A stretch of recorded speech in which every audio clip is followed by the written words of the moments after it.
والتقنية لتمكين أفريقيا والجنوب العالمي من الانتقال من خانة الحلقة الأضعف إلى خانة الشريك، بما يوفر للعالم إمكانيات أوسع للتكيف ونحمي من خلالها كوكبنا ونحقق بها تنمية أفقية مستدامة. يجب أن تكون هناك إجراءات تتصف بالاستعجالية للحد من أي ضرر أو أضرار أخرى لا يمكن إصلاحها تهدد أنماط الحياة على الكوكب، وما نحتاجه المزيد من الحلول، وأفريقيا قارة واعدة في هذا الشأن كما بيّنت الوثائق المرجعية لمؤتمرنا هذا. أفريقيا ستوفر لكوكبنا إن التزم شركاؤنا بانتقال حقيقي في موقفهم فرصة حقيقية للتعامل مع الخطر بطرق أكثر فاعلية، بدءا من معالجة انبعاث الكربون إلى النمو الأخضر، مرورا بالمعادن الخضراء التي توفر التحول والاستدامة في مصادر الطاقة التي بالإمكان استخراجها واستغلالها بطرق صديقة للبيئة، مثل مصادر الطاقات المتنوعة مثل الطاقة الشمسية والرياح والشبكات الذكية لتعويض الانخفاض في توليد الطاقة من الوقود الأحفوري، وهو ما يظهر الحاجة إلى مبادرات مناخية توافقية لمكافحة تغيير المناخ وتجاوز المصالح الفردية لعدد من الدول الصناعية الكبرى. مطالب القارة الأفريقية كما هي ظاهرة وفي وثائق هذه القمة وفي مقرر مؤتمر الاتحاد الأفريقي الذي تقرر فيه انعقاد هذه القمة قبل مؤتمر دول الأطراف في نوفمبر القادم في أبو ظبي، وفي مشروع البيان السياسي لقمتنا هذه، يجعلنا نتمسك بموقفنا الداعي لرؤية شاملة نتجاوز الخطوط الفاصلة بين أفريقيا ودول الجنوب الأخرى والدول الصناعية الكبرى، ونرسم ملامح المرحلة القادمة على أسس أننا شركاء من أجل هدف واحد وفق وسائل عمل بناءة ومشتركة. نحيي الحاضرين معنا اليوم الشركاء الإنمائيون، المنظمات الحكومية الدولية والقطاع الخاص المشارك، مراكز البحث العلمي والأكاديميون، منظمات المجتمع المدني، النساء والشباب والمشاركون في هذا المعرض البيئي. وسيكون علينا بعد اختتام أعمال مؤتمرنا هذا الذي سيتوج بإعلان سياسي يمثل الموقف الأفريقي الموحد أن نحشد جهودنا ونحن نستعد للمشاركة في مؤتمر أبو ظبي كوب 28 من أجل الدفاع على ما سنختتم به أعمالنا هنا في نيروبي. شكرا جزيلا وشكرا فخامة الرئيس. Thank you very much, Your Excellency. A round of applause for President Memphi again. Thank you. Let me now take this opportunity to ask my brother, Julius Bio, the President of Sierra Leone, to make his statement. Your Excellency, you have the floor.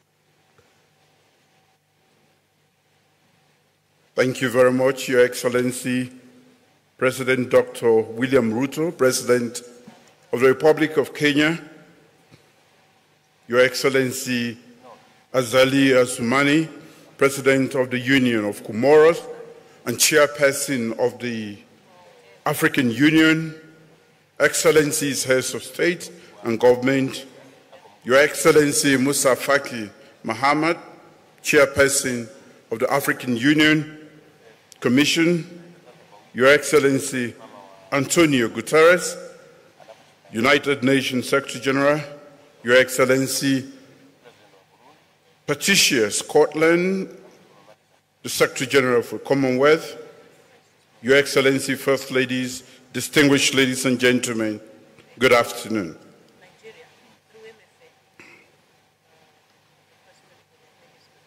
I'm pleased to address this high-level session of the African Climate Summit 2023 under the Kenyan presidency and to reaffirm Sierra Leone's commitment to scale up climate action urgently. I must thank His Excellency President William Ruto and the government of the Republic of Kenya for the excellent arrangements made for this summit as African countries seek to address climate change priorities in this critical decade.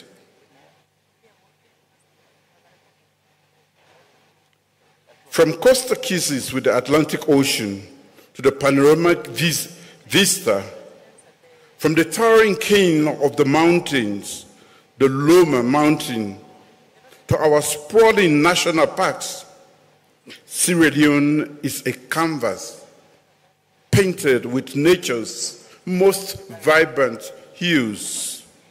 Our golden beaches are a testament to nature's artistry. Your Excellencies, distinguished ladies and gentlemen,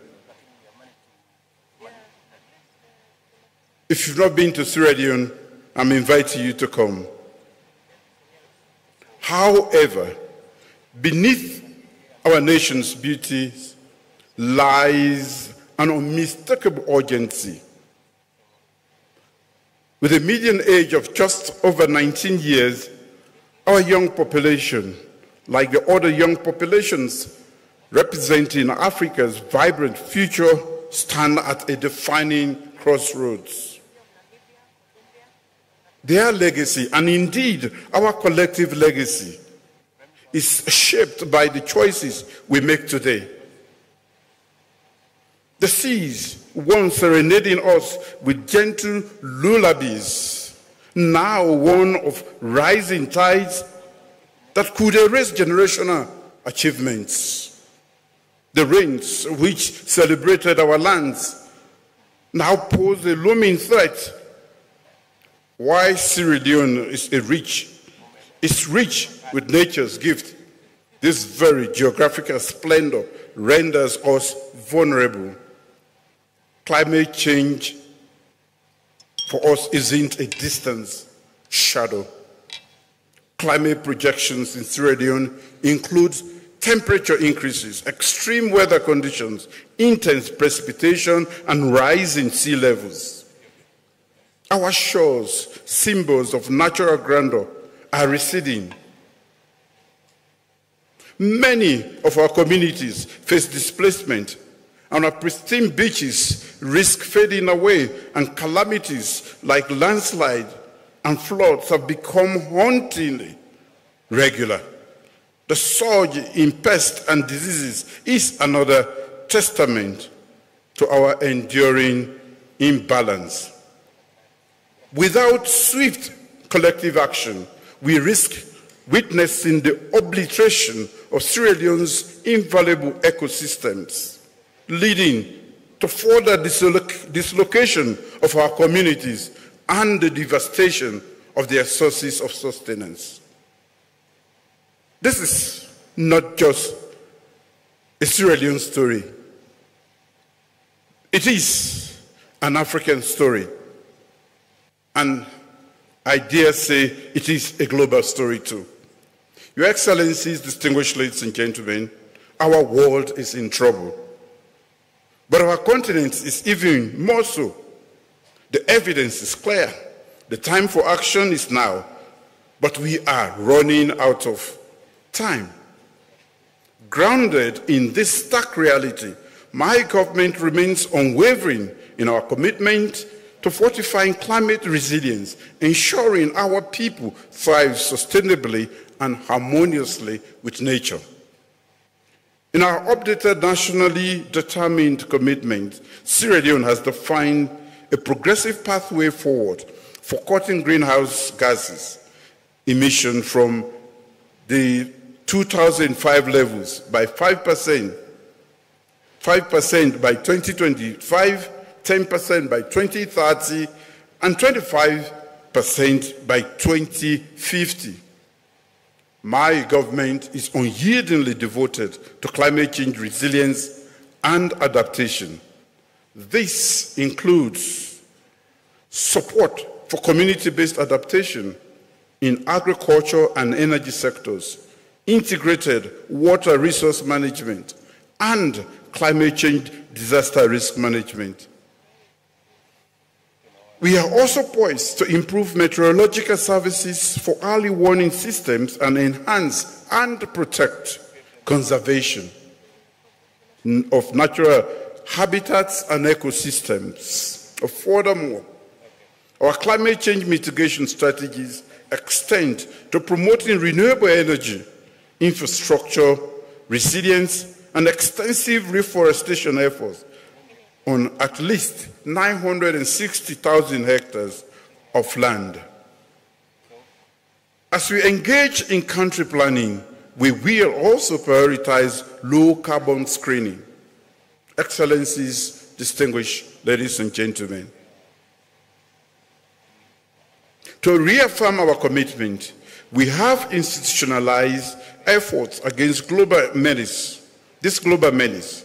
We have established a dedicated Ministry of Environment and Climate Change and a Climate Change, Renewable Energy and Food Security Presidential Initiative led by Dr. Kande Yonkela. We are designing policies and programs and laying the framework for establishing strong partnerships for funding and implementing projects on major cross-cutting thematic areas of national and global significance.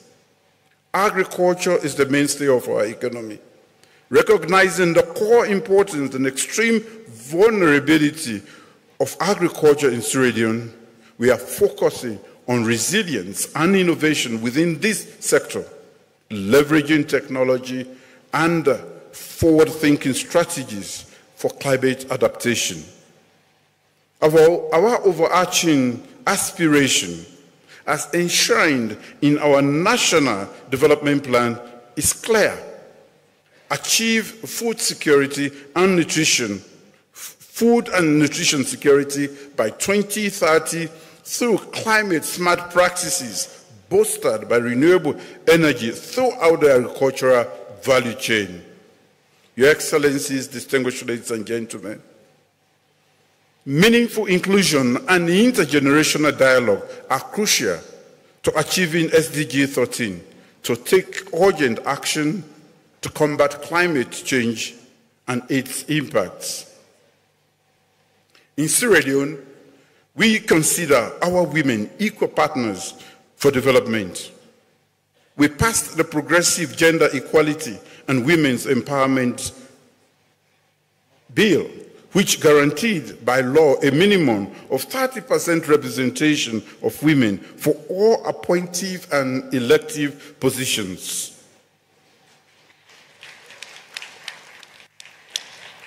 My government is committed to promoting the inclusion of women in climate resilience programs and the participation of women in decision-making for climate change adaptation and mitigation governance at all levels.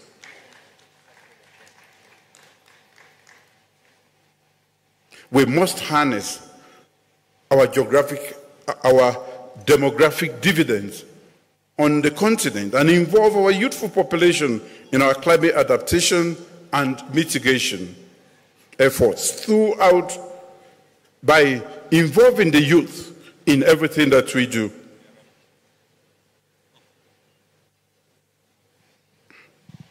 Sierra Leone's quest for environmental resilience hinges upon our capacity to address climate finance, build local competencies, and refine our legislative blueprints, and etc. Solutions like carbon markets, innovative debt swaps, and novel financial tools such as leveraging our natural resources may be our bridge to surmount a fiscal chasm. Our appeal is clear. Sierra Leone seeks equitable, nimble, and timely access to climate financing, We ask for unbarred access to new climate change adaptation and mitigation technologies and shared knowledge. Our salvation from escalating climate crises lies in collective wisdom and concerted efforts. Another challenge is our institutional prowess in designing programs that attract climate finance is still developing. We yearn for guidance and backing to bolster our legislative architecture, especially concerning forest conservation. Your Excellencies, distinguished ladies and gentlemen, while shared, the responsibility for climate adaptation and mitigation is not and should not be evenly distributed. Expecting countries like Sierra Leone to bear the brunt of a crisis that scarcely contributed to without robust support from the primary emitters, the industrial giants, is fundamentally unjust. Our stance is unequivocal. We are here to collaborate, not to capitulate. We seek cooperation, not charity.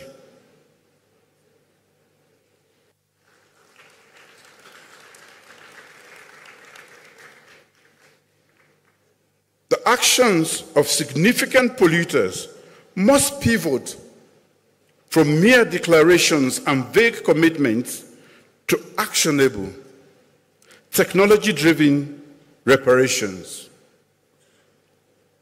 It is a demand grounded in the technical feasibility of climate justice, not just its moral imperative.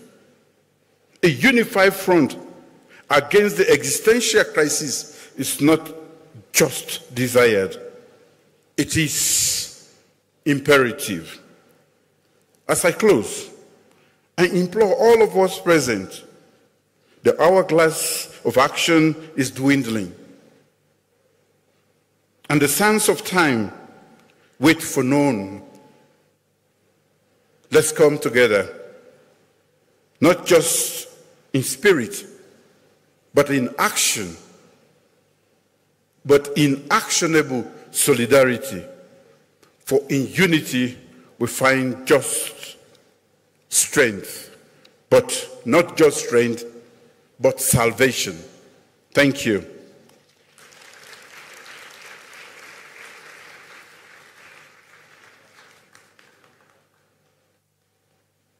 Another round of applause for President Bayo. Thank you very much. Now let me take this opportunity to request my sister again, Her Excellency Saleh Work Zewde, the President of Ethiopia. Madam President, you have the floor.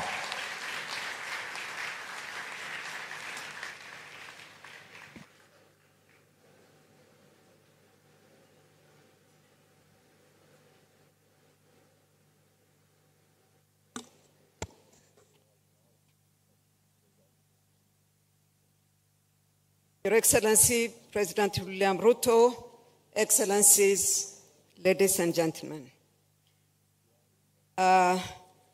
This is a very important summit. Congratulations to the African Union for organizing it, and for Kenya for being our gracious host, as it is in the tradition of this country. Africa has tried its best to make its voice heard. This is not the first time that we meet to do so. In fact, to speak with one voice and to alert partners of the disastrous consequences. Ethiopia has been on the forefront of this fight. A lot has been done to coordinate our efforts in order to have a strong common position. Common position is indeed always needed in our African Union Forum. Today it's about climate, but the continent's major issues such as peace, stability, progress, requires indeed our common position. It has been increasingly difficult to explain to our people, and particularly to our youth, this contradiction. Resource-rich continent and yet poor people. To explain the injustice that has been mentioned many times here today. That is why our summit cannot and should never be a talk show, but a place where concrete actions and actionable actions are being taken. Let me also say that without sufficient research publications, it would be difficult for the Intergovernmental Panel on Climate Change to get accurate representation of Africa's special needs and circumstances that would build evidence-based for advancing the key ask of the continent. So it is imperative that as Africa, we prioritize investments in our research capacity to develop scientific publications to inform and guide global efforts to combat climate change. We must emphasize on investing in African research institutions to produce regionally relevant science that can inform the different working groups under the IPCC. This endeavor requires a strong commitment from both African scientists and the international community, accompanied by the financial capacity necessary to deliver this research. Ethiopia has witnessed in the past decades, including the last consecutive years, persistent drought, flooding, locust invasion, where millions were severely affected. We've been carrying out different practical policy and action interventions as a step to contribute to emission removal and building adaptation capacity. Besides, we've also put in place national adaptation plan to build and boost resilience and adaptation capacity. Building climate resilient green economy is one of the pillars of our 10-year national development plan. As per our strategic consideration, we have launched the long-term low-emission and climate-resilient development strategy that has been submitted to the UNFCCC with the aspiration to achieve net zero emission and building climate-resilient development by 2050. The Ethiopian Green Legacy Initiative that has been mentioned again today, that was launched in 2019, has succeeded in planting 25 billion seedlings on the degraded landscapes by mobilizing volunteers throughout the nation. The initiative helped for the development of more than 120 nurseries and created more than 180,000 jobs throughout the country. More importantly, the initiative is intended to inculcate the green behavior in each of our citizens. The greening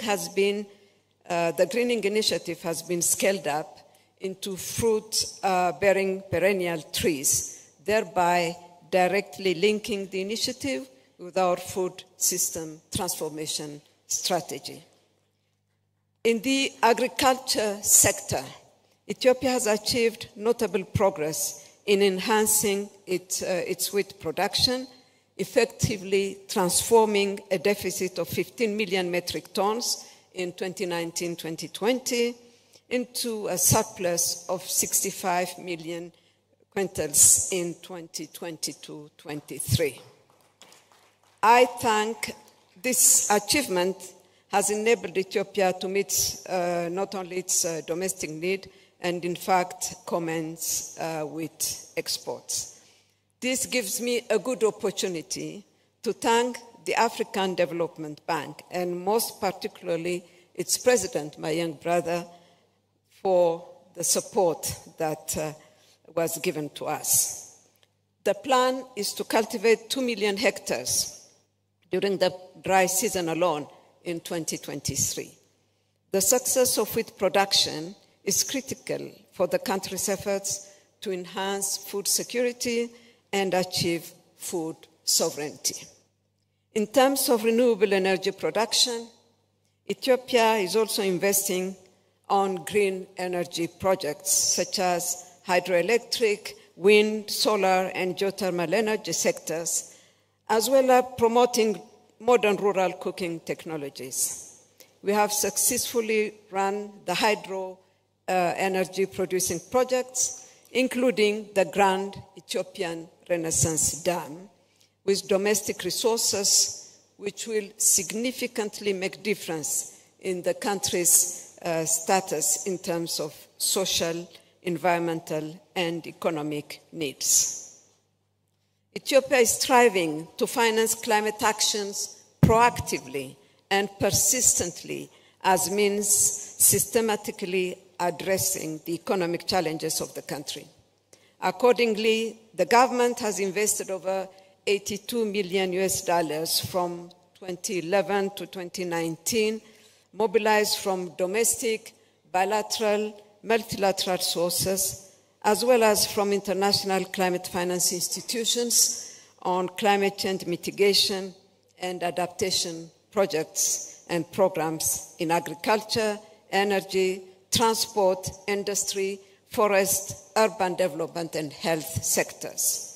Despite this investment, Ethiopia still needs to attract and mobilize a significant finance to support its climate-compatible development agenda.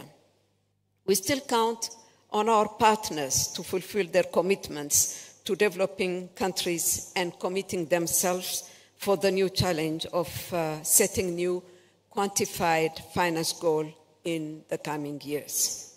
We also strongly urge multilateral financial institutions to undergo a serious reform that fits for purpose for the needs and circumstances of developing countries, rather than fueling the historical debt accumulated on the shoulders of developing countries and mainly Africa. Our future depends on our decision now. Urgent action is needed in limiting global warming to 1.5 degrees Celsius to avoid worst impact. 8 years after its signature, ensuring the implementation of Paris Agreement is not an option again.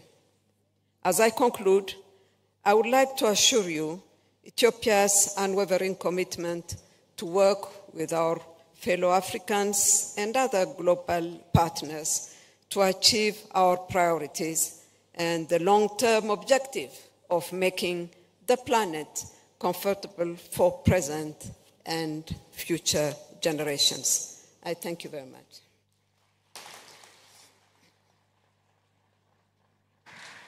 Thank you very much, my dear sister. Another round of applause for President Zewde. Let me now take this opportunity to request Brahim Ghali, the President of Sahrawi Arab Republic. Your Excellency, you have the floor.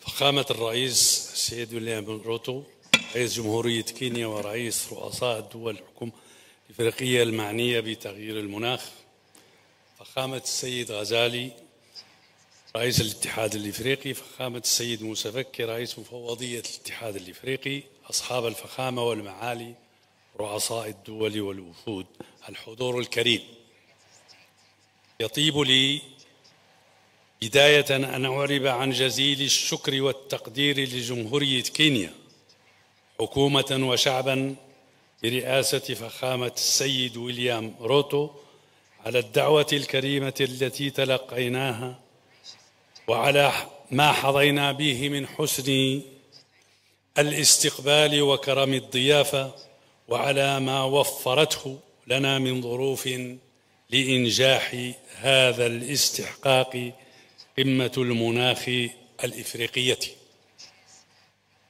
على غرار الكثير من بلدان العالم تقف الجمهورية الصحراوية على خط المواجهة في أزمة تغير المناخ.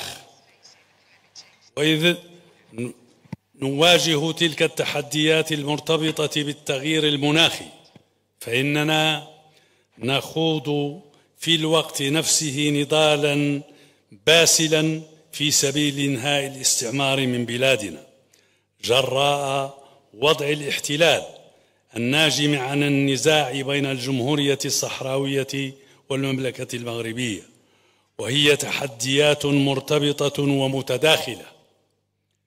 فهذا الوضع تسبب في نزوح أكثر من 200,000 مواطن صحراوي إلى مناطق قاسية مناخيا، إذ تصل درجات الحرارة في مخيمات اللاجئين إلى مستويات قياسية. وفي الأراضي المحتلة من الجمهورية الصحراوية فإن ممارسات الاحتلال التي تتم خارج القانون الدولي بلا حسيب ولا رقيب، ومن قبيل الاستيطان والتصنيع وتطوير الآليات والنهب في مجال الصيد البحري واستنزاف الموارد المائية والفلاحية لغرض التصدير، تفاقم من تأثيرات تغير المناخ. كما يتسبب جدار الاحتلال العسكري الذي يقسم بلادنا إلى قسمين في حرمان الأراضي المحررة من الجمهورية الصحراوية من المياه، وهو ما يشكل تدهورا بيئيا خطيرا يزيد من آثار الجفاف الذي تعانيه المنطقة. ذلك أنه أدى إلى تغييرات عميقة في سطح الأرض التي أصبحت أكثر عرضة للتعرية الريحية وركود المياه. وقد زاد هذا الوضع من ظاهرة التصحر، كما أن المناطق الملغومة المحاذية للجدار أصبحت مناطق غير صالحة للسكن وذات إنتاجية اقتصادية محدودة. إن تلك التحديات الجمة تطلبت منا اتخاذ إجراءات عملية تتلائم مع الوضع القائم. وفي هذا السياق طورت الجمهورية الصحراوية مساهمتها المحددة وطنيا NDC التي تحدد الإجراءات الملحة للتكيف مع التغير المناخي والتخفيف من حدته، من خلال تعزيز التنمية القائمة على الطاقة المتجددة بدلا من الطاقة الأحفورية. وقد تم تدعيم المساهمة NDC بخطة التكيف الوطنية NAP من خلال المبادرات الوزارية المشتركة التي شملت عديد الوزارات. وفي مخيمات اللاجئين الصحراويين قامت الجمهورية الصحراوية بتطوير أنظمة زراعية تقتصد في استخدام المياه، كما قامت بتطوير أساليب حديثة ومنخفضة التكلفة لبناء المنازل بهدف مواجهة الأخطار المتزايدة للفيضانات، إضافة إلى انتشار استخدام الطاقة الشمسية صغيرة الحجم. وفي الأراضي المحررة تمت تجربة مشاريع مد المناطق الريفية بالكهرباء اعتمادا على الطاقة الشمسية وطاقة الرياح، وإنشاء أنظمة الطاقة الشمسية لدعم المرافق الطبية في المناطق النائية والمعزولة. السيد الرئيس، على الرغم من الطبيعة الصحراوية لبلادنا إلا أن لنا الكثير لنقدمه للاقتصاد الأزرق في إفريقيا، فسواحلنا الأطلسية تعد موطنا لمصايد الأسماك الوفيرة، كما يضم الشريط الساحلي لأراضي الجمهورية الصحراوية الممتد على مسافة 1100 و10 كيلومتر مناطق رطبة مهمة بما فيها 4 مواقع معترف بها بموجب اتفاقيات رامسار الدولية للحفاظ على الاستخدام المستدام للمناطق الرطبة، وهي واد الساقية، بجدور، خليج الداخلة، وسبخة إمليلي. ورغم أن كل هذه الموارد تتعرض لتأثيرات التغير المناخي جراء الاستغلال المفرط البشع الذي تتعرض له تحت الاحتلال، إلا أن الجمهورية الصحراوية تسجل التزامها بخطط التسيير الحصيفة في هذا المجال بما ينسجم مع المبادرات الإفريقية وأهدافها في الحفاظ على السواحل والأراضي الرطبة في قارتنا وفي العالم. إضافة إلى العمل على ضمان خطط إدارية للمواقع ذات الأهمية البيئية بما يراعي متطلبات التغير المناخي، ستعمل الجمهورية الصحراوية على إقامة شركات مع البلدان والمنظمات الإفريقية الأخرى لبناء قدراتنا الوطنية وتبادل الخبرات ذات الصلة بالاقتصاد الأزرق. إن تأخر الأمم المتحدة في استكمال عملية تصفية الاستعمار من الصحراء الغربية آخر مستعمرة في إفريقيا لا يمكن أن يكون مبرراً لعدم انخراط الجمهورية الصحراوية الكامل في المجهود العالمي للتصدي للتغير المناخي وآثاره المدمرة. فمن غير المعقول أن تحرم بلادي من الحصول على التمويلات المرصودة لمواجهة أزمات تغير المناخ، ولا من الدعم الفني عبر آليات تمويل المناخ التابعة للأمم المتحدة وغيرها. أخيرا، لا يمكن حرمان الجمهورية الصحراوية من حقها وواجبها في المساهمة مع إفريقيا والعالم في المعركة الوجودية، كل هذا ناهيك عن تقاسم تجربة بلادنا الخاصة المكتسبة خلال عقود من التعايش مع الظروف المناخية القاسية مع الشعوب والأمم الأخرى. ومن هنا تأتي ضرورة تمثيل الطرف الصحراوي في اتفاقية الأمم المتحدة الإطارية بشأن تغير المناخ وفي مؤتمر الأطراف الموقعة عليها كوبس، وضرورة توقيع الطرف الصحراوي على اتفاقية باريس للمشاركة في المفاوضات وتقديم مساهمتها المحددة وطنيا بشكل دوري إلى مكتب أمانة اتفاقية الأمم المتحدة الإطارية بشأن تغير المناخ. فالصوت الصحراوي سيكون صوتا إفريقيا مضافا ومعززا للموقف الإفريقي. ترتبط التنمية المستدامة وإدارة الاقتصاد الأزرق في إفريقيا ارتباطا وثيقا بكيفية استجابتنا لتحدي تغير المناخ، والجمهورية الصحراوية على أتم الاستعداد للمساهمة مع أشقائها الأفارقة ومع دول العالم لتحقيق أفضل النتائج. كل التوفيق والنجاح لأشغال القمة، وشكرا، والسلام عليكم ورحمة الله تعالى وبركاته. Thank you very much, Your Excellency Gali, for that statement. Now it's my humble duty to request His Excellency Evariste Ndayishimiye, President of Burundi, to make his statement. Your Excellency, you have the floor.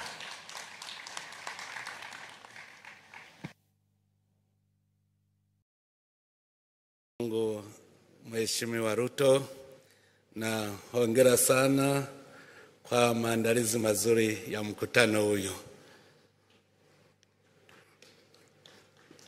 D'abord, rendons grâce à Dieu le Tout-Puissant qui nous a donné ce beau continent immense et riche d'opportunités de développement.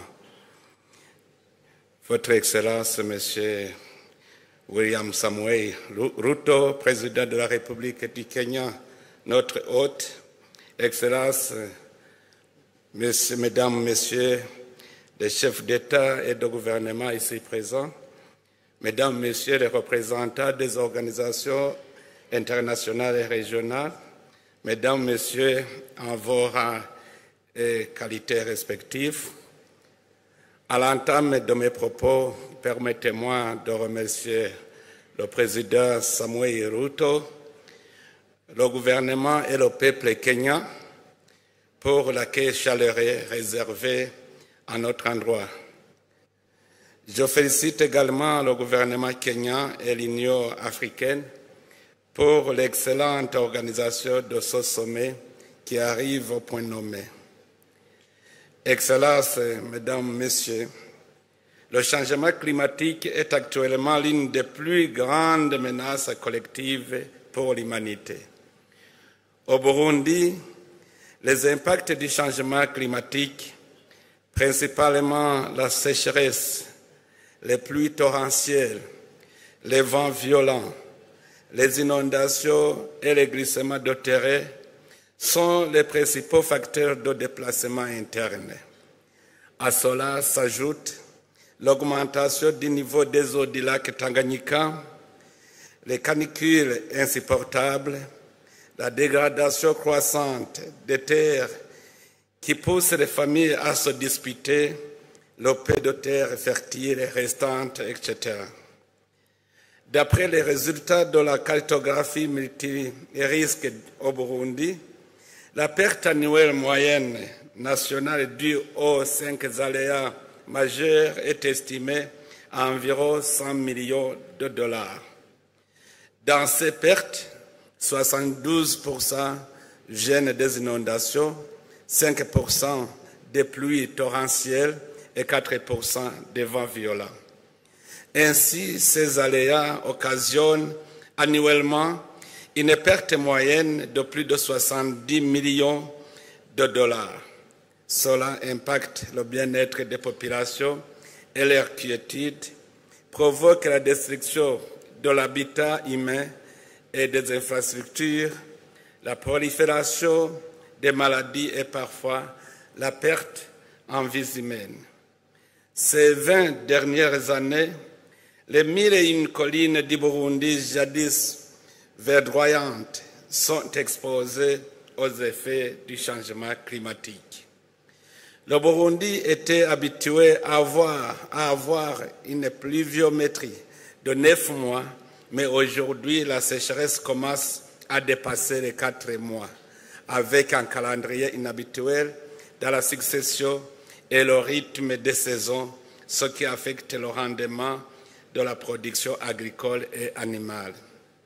Au regard de cette situation, le Burundi a multiplié diverses initiatives pour y faire face. En effet, le Burundi s'aligne à toutes les conventions internationales relatives au changement climatique. À cet égard, le Burundi s'est doté d'un code de l'environnement en 2021 et l'une des politiques d'orientation environnementale, agricole et d'élevage tenant compte du changement climatique.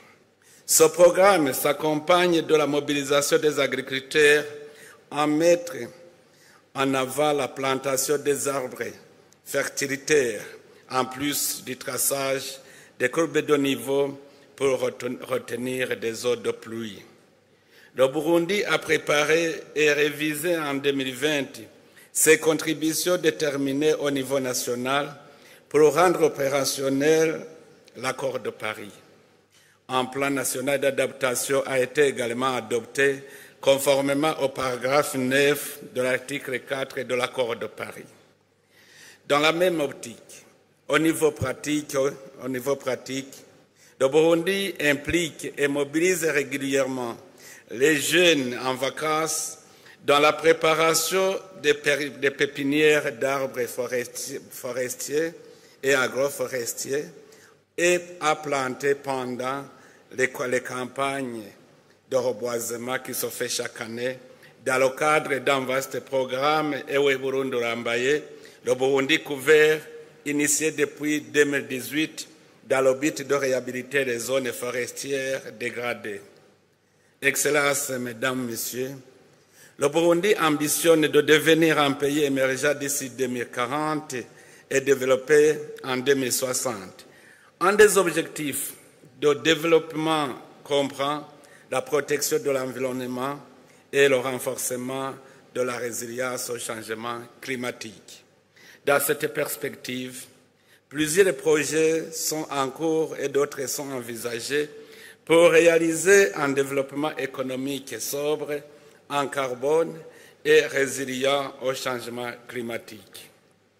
Nous pouvons citer entre autres la mise en place des agropoles, des centres hydroélectriques et photovoltaïques, les énergies renouvelables, la gestion efficace des déchets, l'extension du programme national de reboisement, le développement de l'agriculture intelligente par des innovations technologiques adaptées au contexte agricole et géographique, et cela s'accompagnera par la réduction de l'utilisation de bois de chauffage dans les ménages en promouvant d'autres moyens de substitution tels que la tourbe, le gaz naturel et le biogaz. Excellences, Mesdames, Messieurs, comme vous le savez, l'Afrique supporte le poids des impacts du changement climatique, bien qu'elle contribue à moins de 4% des émissions mondiales de gaz à effet de serre et que sa responsabilité historique soit négligeable. C'est le moment ici de lancer un appel vibrant aux pays développés de respecter leur engagement pris lors du sommet sur le climat à Paris en 2015, en libérant les 100 milliards par an en faveur des pays en développement pour atténuer les changements climatiques et soutenir les efforts de transition verte, de croissance verte de notre économie. Pour conclure, nous réitérons notre attachement à l'accord de Paris, à la stratégie et au plan d'action 2022-2032 de l'Afrique en matière de changement climatique et de développement résilient. Je vous remercie de votre aimable attention.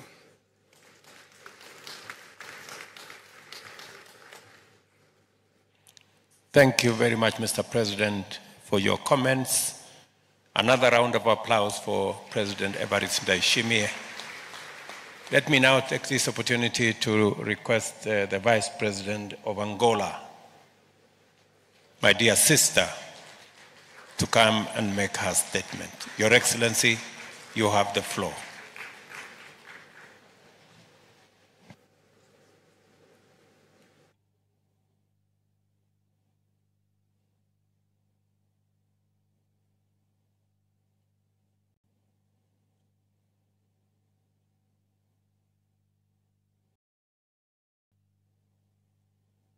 Thank you, Mr. Chairman.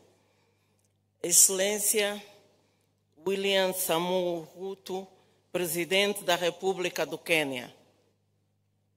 Excelência Senhora Azali Assoumani, Presidente em exercício da União Africana. Excelência Senhor Moussa Faki, Presidente da Comissão da União Africana. Excelências Primeiras Damas, distintos convidados, minhas senhoras e meus senhores, todo o protocolo observado. Permitam-me, Excelências, apresentar, em primeiro lugar, os cumprimentos de Sua Excelência João Manuel Gonçalves Lourenço, Presidente da República de Angola, a quem tenho a elevada honra de representar nesta magna cimeira, com a participação dos Estados-membros, no sentido de contribuir efetivamente para a identificação de soluções duráveis que respondam aos desafios globais relacionados com o clima no nosso continente. Aproveitamos igualmente para felicitar o governo do Quênia pelo excelente acolhimento proporcionado a mim e à delegação que me acompanha. Saudamos também a União Africana por esta importante iniciativa, bem como felicitamos Sua Excelência William Ruto, Presidente da República do Quênia, como coordenador do Comitê de Chefes de Estado e de Governos Africanos para as Alterações Climáticas, incentivando os Estados-membros a contribuírem para o processo de transformação econômica verde do continente e na otimização dos recursos humanos e naturais, bem como na adaptação e na mitigação às alterações climáticas. Excelências, minhas senhoras e meus senhores, há cerca de meio século, o ambiente foi colocado no centro do desenvolvimento e do bem-estar humano, e à semelhança de outras regiões, a África tem sido fortemente afetada por choques globais múltiplos, incluindo condições financeiras restritivas a nível global, perturbações nas cadeias de abastecimento, dos impactos cada vez mais crescentes das alterações climáticas e de eventos climáticos extremos, como inundações e secas severas, constituindo uma ameaça às economias africanas, revelando um impacto negativo na concretização dos diferentes programas nacionais e no alcance dos Objetivos de Desenvolvimento Sustentável. Minhas senhoras e meus senhores, excelências, o Presidente da República de Angola, João Manuel Gonçalves Lourenço, dá prioridade às questões das alterações climáticas através do Programa Nacional de Desenvolvimento Sustentável 2022-2027, que define como prioridades a segurança alimentar, a agricultura familiar, o desenvolvimento local, a adaptação às alterações climáticas, a educação, a saúde, para maior desenvolvimento do capital humano, a criação de empregos inclusivos, mas também a modernização e expansão das infraestruturas, tanto rodoviárias como portuárias, e polos industriais, para apoio à diversificação da economia e ao crescimento sustentável. A África é um continente de oportunidades, onde as mulheres e a juventude são os maiores produtores de alimentos e constituem cerca de 70% do potencial produtivo. Por isso, têm de ser financiadas as iniciativas e projetos que os envolvem em atividades de grande valor do agronegócio. Precisamos de financiar o emprego verde para os jovens, de modo a ampliar cada vez mais a adaptação, a resiliência das nossas comunidades e promover o desenvolvimento sustentável. Angola está totalmente comprometida com a implementação da Convenção Quadro das Nações Unidas para as Alterações Climáticas. Por esta razão, temos elaborado políticas e programas de ação, como a Estratégia Nacional para as Alterações Climáticas 2022-2035, uma estratégia que pretende dar resposta aos desafios lançados pelo Acordo de Paris e pelos Objetivos de Desenvolvimento Sustentável da Agenda 2030, e estabelecer a visão da política nacional angolana no horizonte 2035. Por iniciativa própria, a República de Angola está a desenvolver um programa energético diversificado, que hoje incentiva a transição energética com energias limpas e renováveis, com a entrada em funcionamento de 2 projetos, que são os painéis fotovoltaicos com cerca de 285 megawatts, o que irá reduzir o impacto da emissão de dióxido de carbono em cerca de 935 mil toneladas ano. Estando ainda em conclusão a construção de mais 5 parques fotovoltaicos em outras províncias do país. Em termos de adaptação às alterações climáticas, estamos a implementar ações de mitigação dos efeitos da seca no sul de Angola. Com esforços endógenos, o país investiu mais de 130 milhões de dólares americanos para a construção do canal do Cafo, uma infraestrutura que vai permitir levar água para as populações afetadas pela seca, bem como para a prática da agricultura, aumentando assim a resiliência das nossas comunidades rurais. Excelências, minhas senhoras e meus senhores, reconhecemos que o caminho que está sendo trilhado é longo. No que diz respeito às soluções tecnológicas inovadoras para os desafios ambientais, o consumo e produção sustentáveis, que, como não poderia deixar de ser, nos coloca alinhados com o posicionamento do Grupo Africano, que tem levado a cabo grandes iniciativas com vista a honrar os compromissos assumidos internacionalmente, com forte empenho no aumento de até cerca de 70% de fontes de energias renováveis até 2025. Minhas senhoras e meus senhores, os danos e as perdas em África como consequência das alterações climáticas são elevados. Criam instabilidade social, criam deslocações forçadas da população, agudizam conflitos. Angola apela por isso à promoção de uma parceria global mais justa e mais equitativa. Angola considera que os investimentos em projetos climáticos em África não beneficiam apenas as nações africanas, contribuem para a estabilidade climática global. Devemos agir rapidamente.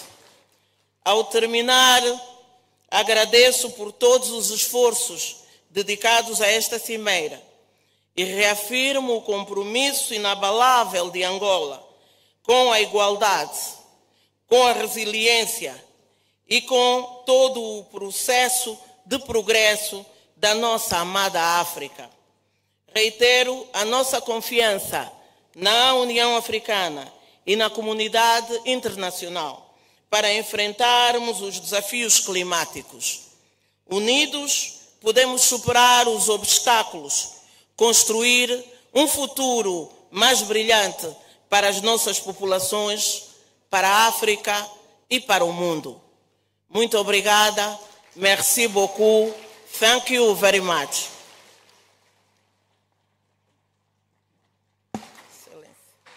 Thank you very much, Madam Vice President. Another round of applause for Angola.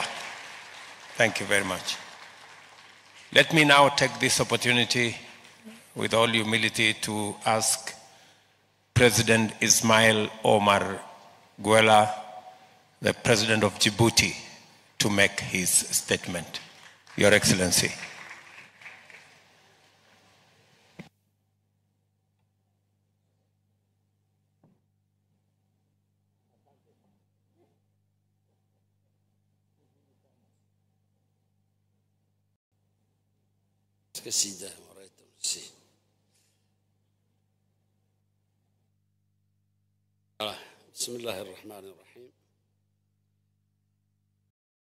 Monsieur le Président William Ruto, Président de la République du Kenya, Mesdames et Messieurs les chefs d'État et de gouvernement, Monsieur le Secrétaire général des Nations Unies,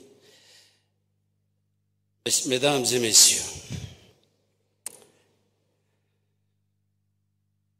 qu'il me soit tout d'abord permis de remercier le Président de la République du Kenya, William Ruto, et le peuple frère kenyan pour l'accueil chaleureux qui nous a été réservé depuis notre arrivée dans cette belle ville de Nairobi.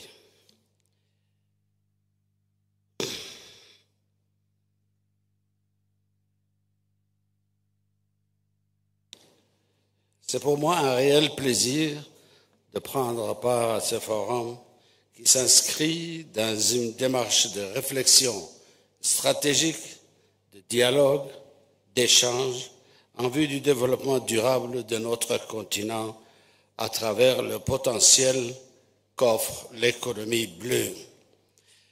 La République de Djibouti se souscrit totalement à la déclaration de Moroni et à la stratégie de coordination en vue d'un mécanisme pour les pays côtiers qui, à eux seuls, englobent près de 13 millions de kilomètres carrés de territoire océanique.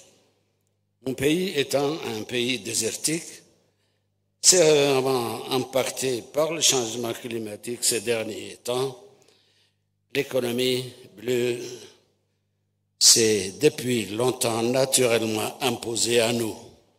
C'est pourquoi le secteur primaire ne représente que 3% du PIB, alors que le secteur tertiaire occupe 87%. Grâce aux activités portuaires, maritimes et logistiques. Notre position géostratégique nous offre par ailleurs un atout très important dans le secteur portuaire et le trafic maritime international. En outre, pour lutter contre le spectre de la soif, le dessalement de l'eau de mer nous a permis de résoudre le problème de l'accès à l'eau potable et Djibouti a réalisé sa première usine de dessalement de l'eau de mer. C'est pour vous dire que favoriser le développement de l'économie bleue est un impératif pour Djibouti. Et c'est dans cet esprit que nous avons élaboré une stratégie nationale pour l'économie bleue au cours de l'année 2023, dont la vision nationale et les principes directeurs guideront l'action du gouvernement. De ses partenaires,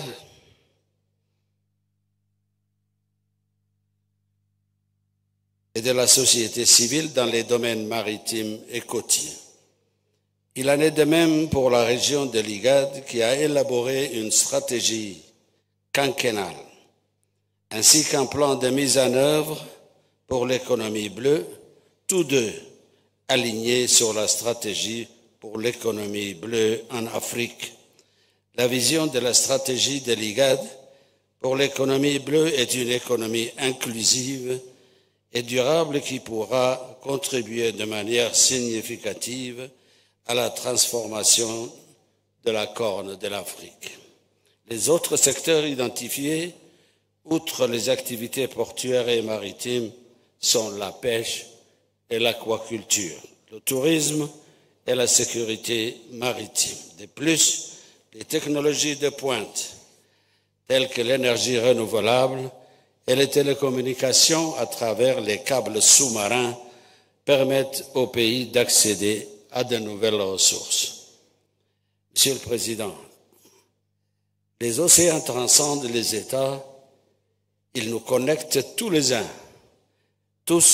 aux autres, et nous devons exploiter ces liens pour le développement et pas seulement pour l'enrichissement.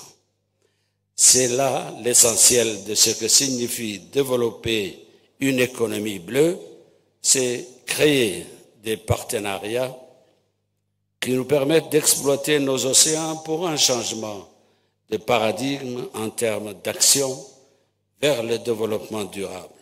Pour cela, la stratégie de l'économie bleue doit reposer sur 3 principes. Le renforcement de la croissance économique des activités maritimes traditionnelles et émergentes, la sauvegarde des ressources naturelles et des services écosystémiques, la création d'emplois durables et la préservation des moyens de subsistance.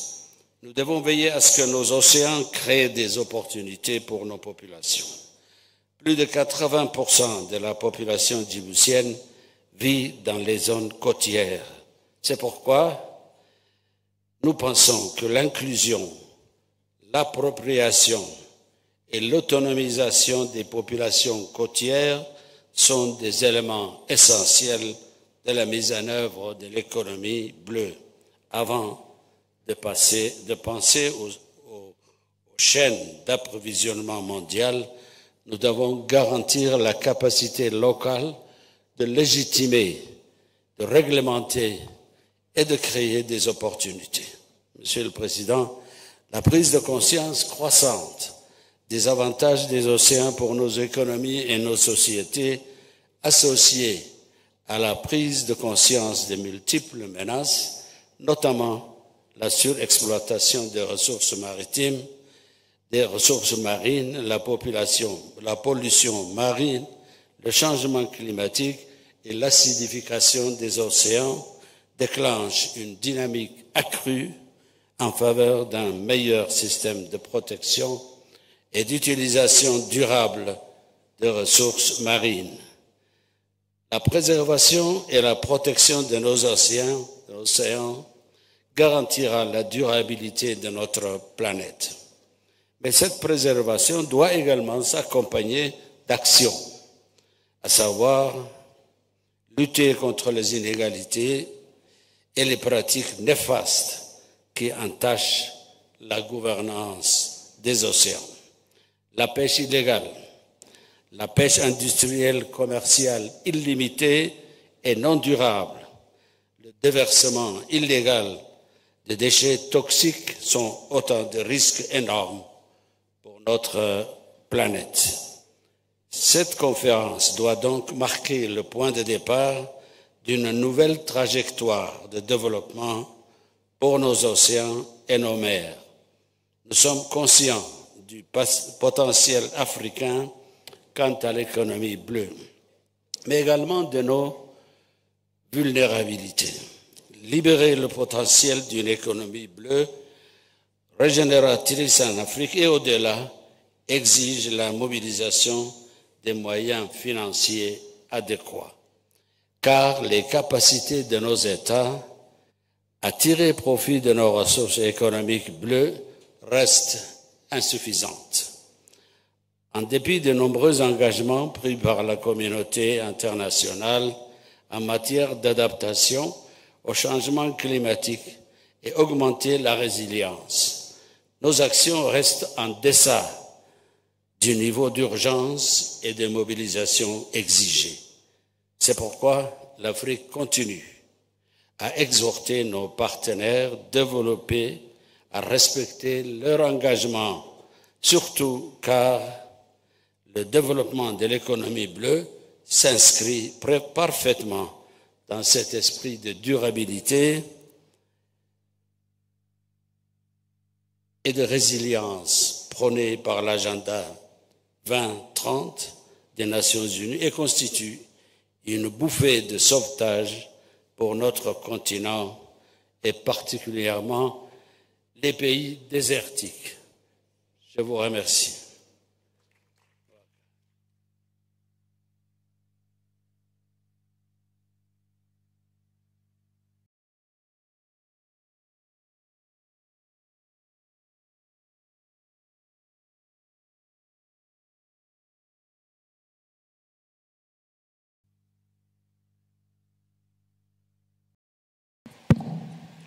Another round of applause for President Ismail Omar of Djibouti. Let me now take this opportunity to invite the Vice President of Namibia. Your Excellency, you have the floor.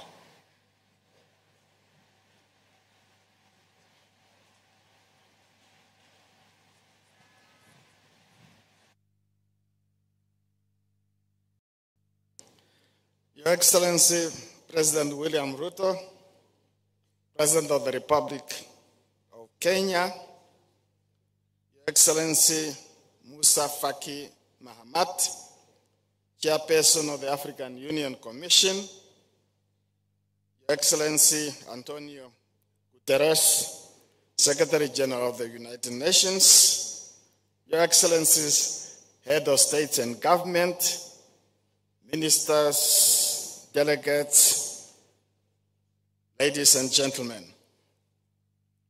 I wish to extend warm greetings from the Republic of Namibia specifically from Dr. Hage Gottfried Geingob, President of the Republic of Namibia, to you, President William Ruto, for your excellent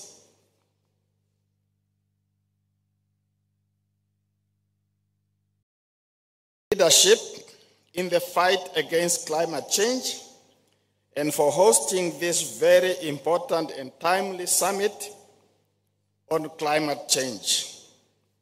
I further extend my gratitude to you and to the people of Kenya for the excellent way this summit has been organized and the warm hospitality extended to my delegation since our arrival in this beautiful city of Nairobi.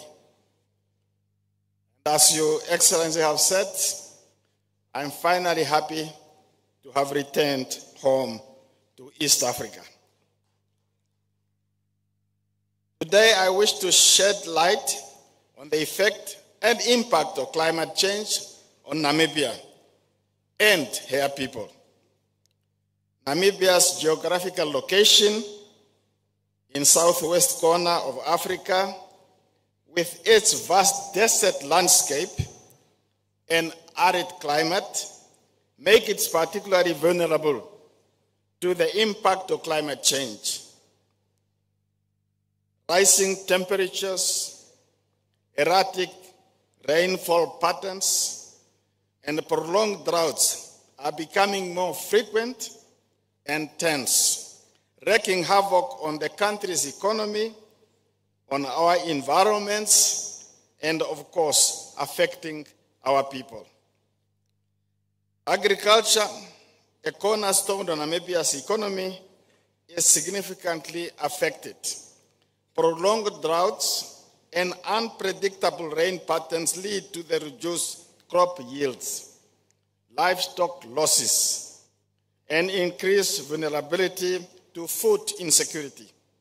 As a result, farmers struggle to provide for their families and to contribute to the nation's food production. The impact on rural community is thus severe, exacerbating poverty and inequality. Moreover, climate change exacerbates the water scarcity challenges facing our country. With limited freshwater resources and a growing population, the demand for water is increasingly high. However, as temperature rises and rainfall becomes erratic, rivers and water bodies dry up and groundwater reserves deplete. This scarcity not only affects drinking water availability, but also impact on agriculture, industrial activities, and hydropower generation. The water crisis strains communities, hinders economic development, and threatens social and communal stabilities. Your Excellencies, these challenges are not unique only to Namibia, as the whole continent experience similar, if not worse, consequences of climate change. We need to be clear in our message to the international community as it relates to what some refer to as climate injustices or climate justice. The global response to the effect of climate change in Africa should be characterized by agency, collaboration, and support. Africa, as a continent, is particularly vulnerable to the impact of climate change, despite contributing minimally to global greenhouse gas emissions. Developed nations must fulfill their commitment to provide financial and technical assistance to African countries. Adequate funding is crucial to support adaptation and mitigation efforts improving structural resilience, and promote sustainable development. Technology transfer and capacity building initiatives can empower African nations to implement climate-friendly solutions and maximize their potential for clean energy generation and sustainable agriculture. As Africans, we need a stronger voice, unity, and wield more international influence to bring around the necessary change on the continent for the betterment of our people if we want to realize, and I quote, the Africa we want, in line with Agenda 2063.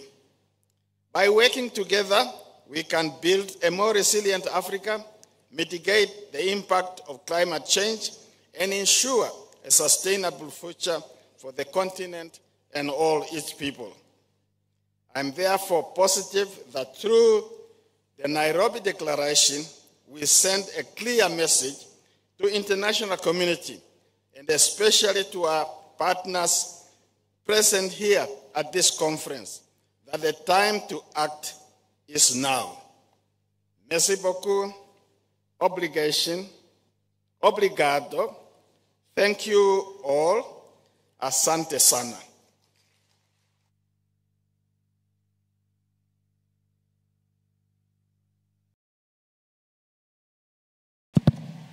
Thank you very much, Mr. Vice President. Now it's my opportunity to request the Vice President of Colombia, my sister, to come and make her remarks. Your Excellency, Madam Vice President.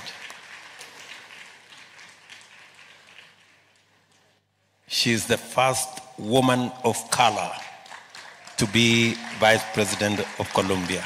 Welcome.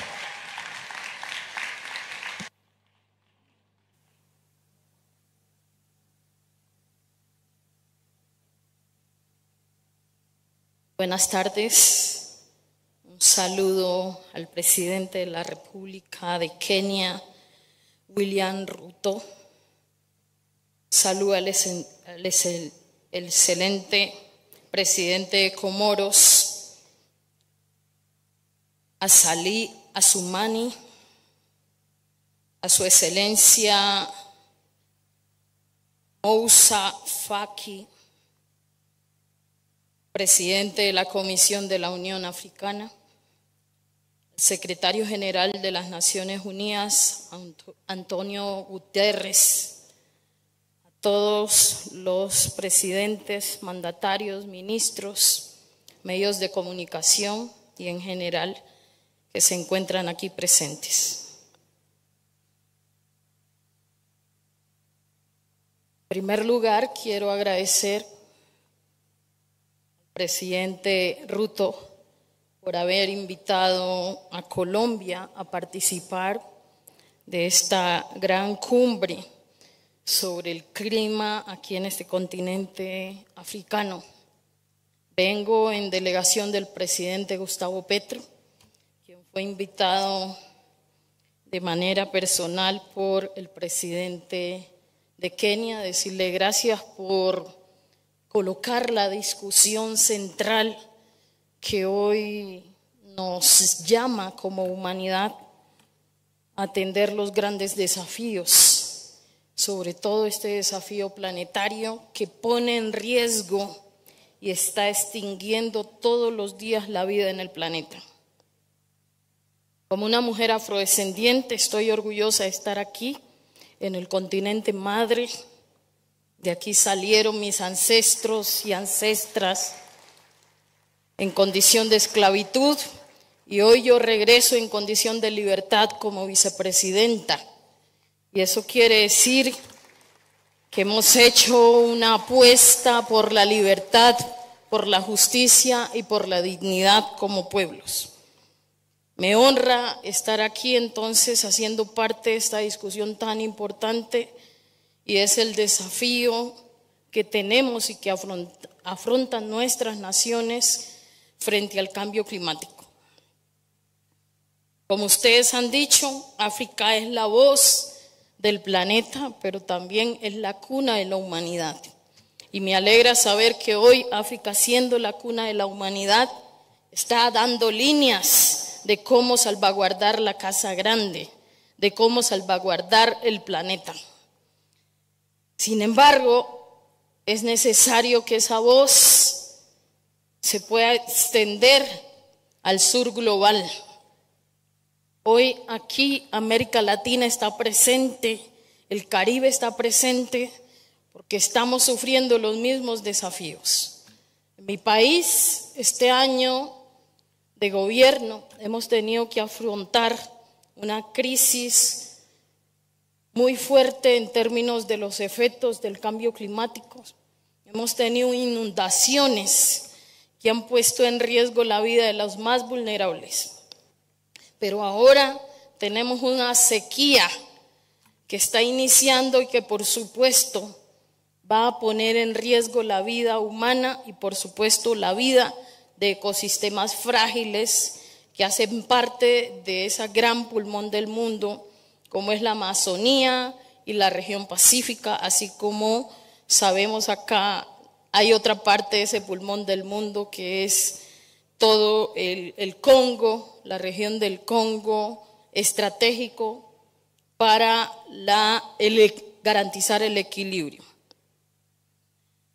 En ese sentido, el presidente Gustavo Petro ha hecho varias propuestas al mundo, las hizo en Naciones Unidas y hoy esas propuestas se colocan sobre la mesa. Todo lo que aquí se ha dicho sobre cómo asumir la policrisis, las distintas crisis que estamos viviendo, crisis del hambre, crisis migratoria, crisis en términos de la salud y la pandemia, es una evidencia de esa crisis planetaria y de las múltiples crisis que para mí derivan del impacto al planeta, derivan del cambio climático. Y en ese sentido, entonces, los países de renta media o los países vulnerables son los que están sufriendo las mayores consecuencias, como aquí ya lo han dicho en reiteradas ocasiones. No somos los mayores responsables de las emisiones, pero sí estamos sufriendo las mayores consecuencias. Y aquí el problema es de financiamiento, de cómo financiamos las acciones que estamos desarrollando en nuestros países y en nuestras regiones. El problema real es financiero, no es falta de voluntad política de hacer. El problema de fondo es que no contamos con los recursos suficientes para atender este desafío planetario. Y acompañamos entonces la propuesta que aquí ha hecho el presidente de una nueva reforma de la estructura del sistema financiero. No podemos atender esta crisis con las mismas reglas y normas del sistema financiero internacional, que por cierto tienen una visión colonial, donde los más ricos se sostienen en su economía a base de la explotación de los más empobrecidos. Esa visión colonial no nos va a permitir hoy hacer frente a la situación que tenemos. Por tanto, nosotros proponemos el canje de deuda para la acción climática. Ese canje de deuda, por supuesto, tampoco puede ser de la manera tradicional en cómo se ha hecho, porque ahí no habría una relación justa. No tendríamos las condiciones para hacer un canje con las situaciones económicas y financieras de nuestros países. Ese canje de deuda, por supuesto, implica una condición especial, y una de esas propuestas es que hagamos un acuerdo multilateral para trabajar en esa transformación de ese sistema financiero, pero además construyamos juntos en el marco de ese acuerdo multilateral un plan de acción urgente. El planeta no da tiempo, ya no tenemos tiempo para seguir hablando, nos toca ir a la acción. Y esto pasa por la voluntad política de los países del norte, del G20, que sigue emitiendo gases de efecto invernadero. No es suficiente con que realicemos acciones en el sur global si el norte global no asume el desafío de frenar las emisiones de gases de efecto invernadero, como ya lo decía el secretario general de la ONU hace un rato.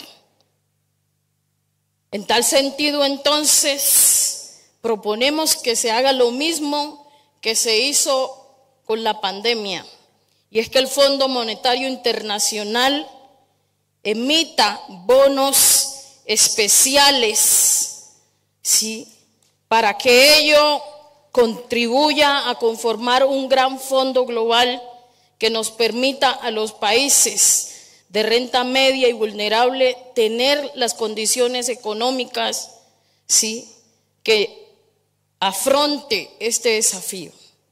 Sin eso no es posible avanzar, sin ese compromiso de reformar el sistema financiero, nuestros países van a seguir estando ahogados, sobreendeudándose y peor, sin dar respuestas reales a nuestras poblaciones que hoy se mueren.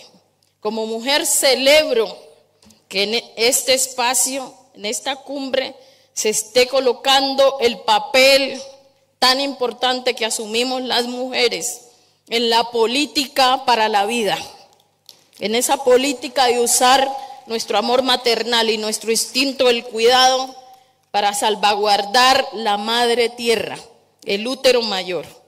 Gracias por la invitación y reitero, Colombia expresa su compromiso frente al cambio climático y expresa su compromiso para fortalecer una relación sur-sur con el continente africano, con el Caribe, que nos permita, como ya lo han planteado aquí, dar respuestas concretas, específicas y contundentes a este desafío planetario. Muchas gracias.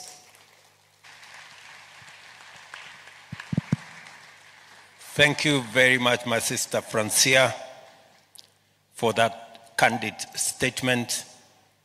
And by the way, Francia has a Kenyan name. She's called Nyawira. And when she came to Kenya, we traced her origin to a place called Meru. So thank you very much, Nyawira. Okay. Okay, thank you very much. A round of applause for Nyawira, Francia. Thank you very much. Now, let me take this opportunity to request my brother, the Prime Minister from DRC, to make his comments briefly, because we've really overshot the runway. Your Excellency, please.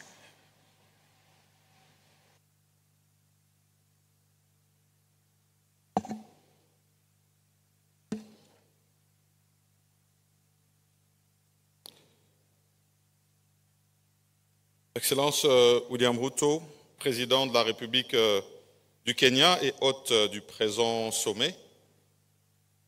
Leurs Excellences, Mesdames et Messieurs les chefs d'État et de gouvernement, Monsieur Antonio Guterres, secrétaire général des Nations Unies, Madame Ursula von der Leyen, président de la Commission de l'Union européenne, Monsieur Moussa Faki Mahamat, président de la Commission de l'Union africaine, distingués invités, Mesdames et Messieurs, c'est un grand honneur pour moi de prendre la parole ce jour au nom de son Excellence Félix Antoine Tshisekedi Tshilombo, président de la République démocratique du Congo, et chef de l'État, à l'occasion du sommet africain sur le climat qui se tient dans ce magnifique cadre du Centre international des conférences Kenyatta, ici à Nairobi.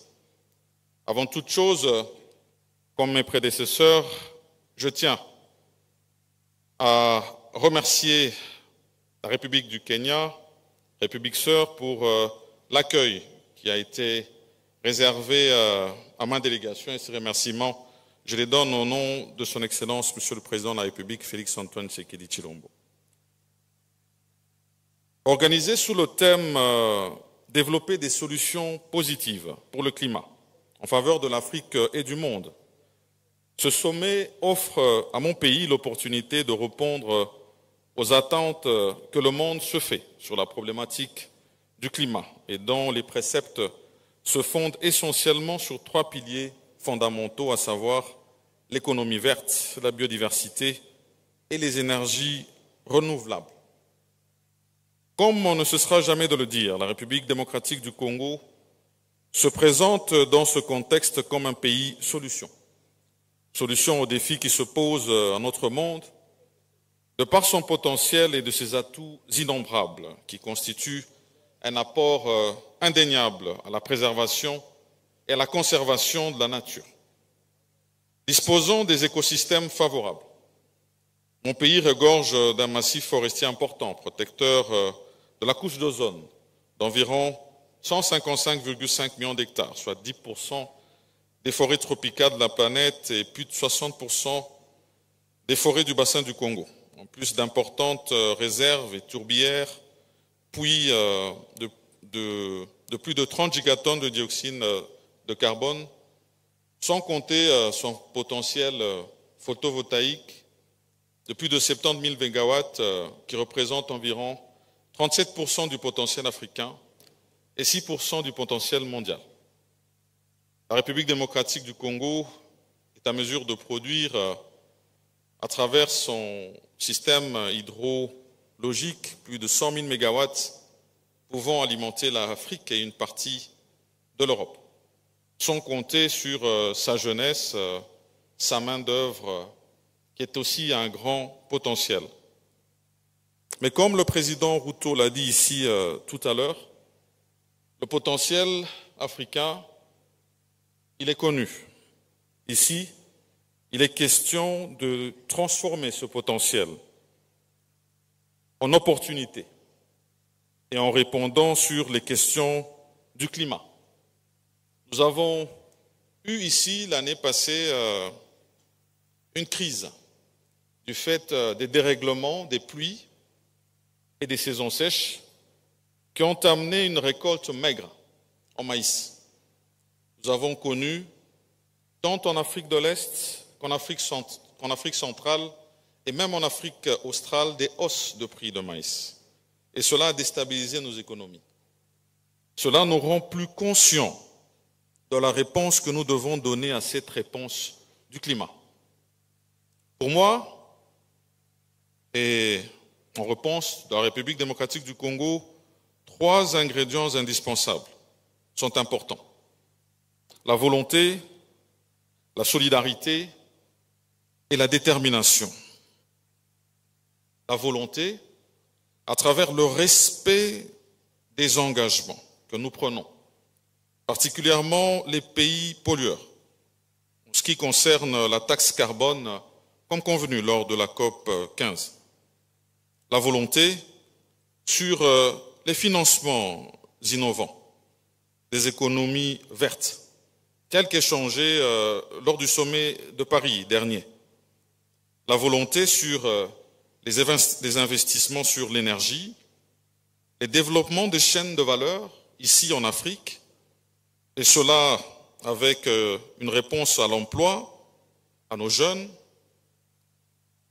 et la volonté de nous permettre, et cela a été dit aussi ici, d'accès à des financements à des conditions équitables et justes, mais permettre également la réduction des dettes des économies vulnérables post-Covid-19.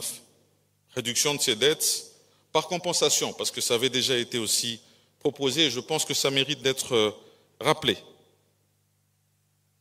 Il faut, deuxième ingrédient, de la solidarité. Solidarité sur les projets d'intérêt commun. Je pense ici à des projets énergétiques, énergie verte, qui peuvent répondre à ce besoin en énergie pour ces populations qui vivent de nos forêts. Je pense ici au barrage de Inga, qui est un projet intégrateur et pour lequel nous sommes ouverts à ce que nous puissions avoir l'effort de tous sur ce type de projet. Je peux donner un autre exemple d'accord entre la République démocratique du Congo et la Zambie sur le développement des chaînes de valeur des batteries. La solidarité sur les questions d'intérêt commun, comme c'est le cas de celle du bassin du Congo, du bassin de l'Amazonie et celle du Mékong, tel que cela a été rappelé ici par le président Denis Sassou Nguesso. La solidarité sur les questions de paix et de sécurité pour garantir la protection des forêts et la biodiversité détruites par les guerres et le braconnage. La solidarité face aux pays les plus impactés par le dérèglement climatique. Thank you. La détermination, troisième ingrédient, dans la recherche continue des solutions innovantes aux questions du climat, comme c'est ici le cas au Kenya.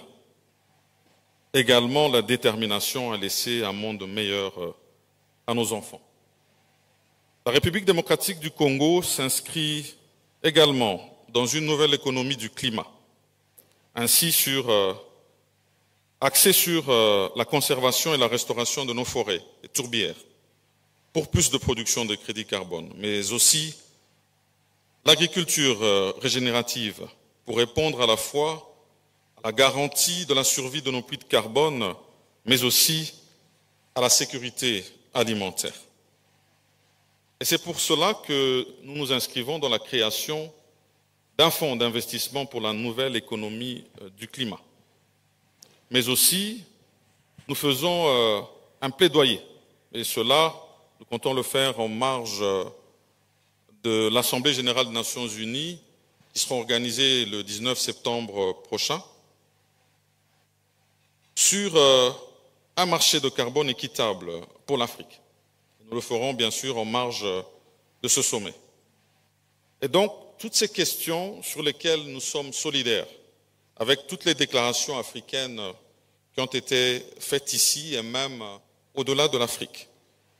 Et c'est pour ça que je remercie sincèrement le président Ruto et tous les participants pour cette opportunité qui a été donnée à travers ce sommet et son plein succès, qui contribuera sans nul doute aux prochaines assises sur le climat. Je vous remercie tous. Asante sana. Thank you very much, my brother Sama, for your comments. And another round of applause for my brother Sama. Let me ask that we now prepare the clip from my sister Motley. Just hold it as I give the floor very briefly, maybe 2-3 minutes, to the Deputy Prime Minister, Mr. Salah Jama from Somalia, if he is there. Okay, if he's not there, can we take the clip from my sister, Mia Motley?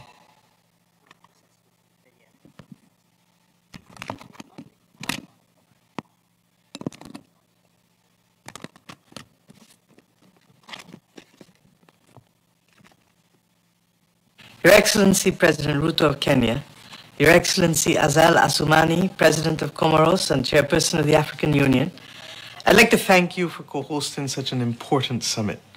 Thank you also to Your Excellency UN Secretary General, my dear friend and brother, Antonio Guterres, and to Presidents, Honorable Ministers, and everyone present for contributing to this remarkable occasion. We are gathered here today for what is truly an important summit, not just for Africa, but for the entire world.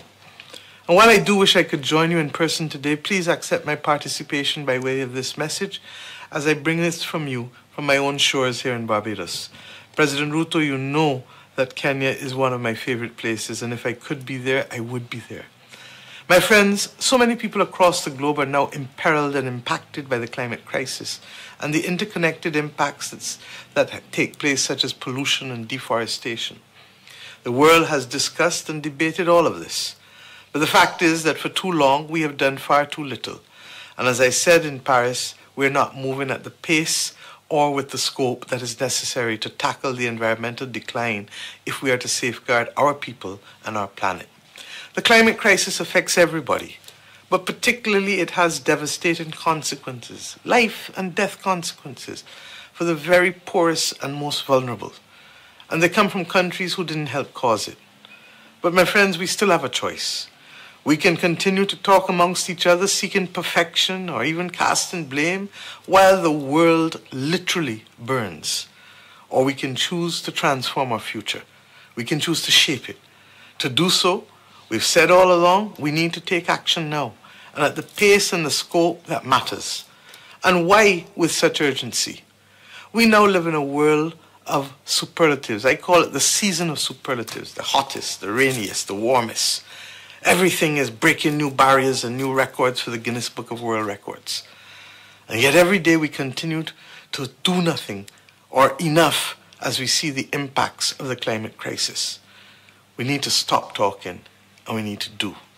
The Bridgetown Initiative is an action plan that we've identified to make the world a better place only because we live in a world where capitalism and money dominate so much that unless we unlock the financing mechanisms, we're not going to be able to take the necessary action at scale and with speed. At its core, the Bridgetown Initiative sets out how we can rebuild the international financial architecture to be fit for purpose, so that countries like ours and yours are no longer disadvantaged by systems that were not built with us in mind when they were established. Now is the time to do what needs to be done. There's no other word. N-O-W, a simple three-letter word, now. We are at the crossroads for humanity. And this, my friends, is a time when political will, matched by the recognition of our reality, will make all the difference in the world. I know that many of us recognize this who are there today at this Africa Summit.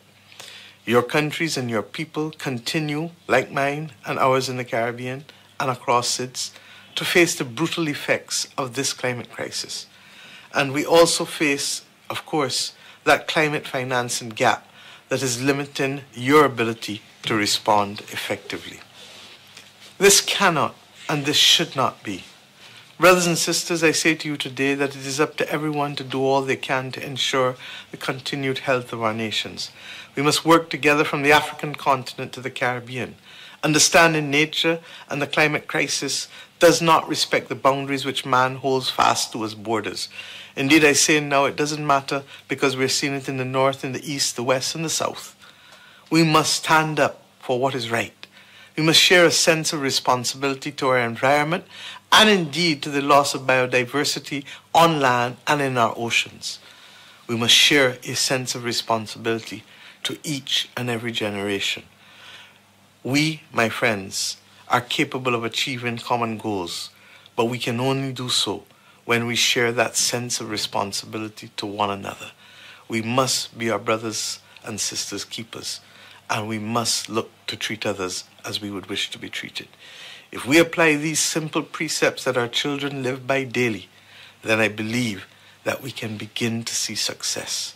I trust that the science will continue to be all at the center of all that we do, and I trust, therefore, that that ability to link science with finance, with public policy action, can make the difference to ordinary people in Nairobi, ordinary people in Bridgetown, ordinary people wherever they are found on this planet. Thank you, and I wish you all the very best. Thank you very much, my sister Motley, wherever you are, and for your very kind comments. Let me now take this opportunity to ask the Deputy Prime Minister from Somalia, Mr. Jama, to make your statement, and I request my brother to make it brief. Thank you. Thank you for understanding. President.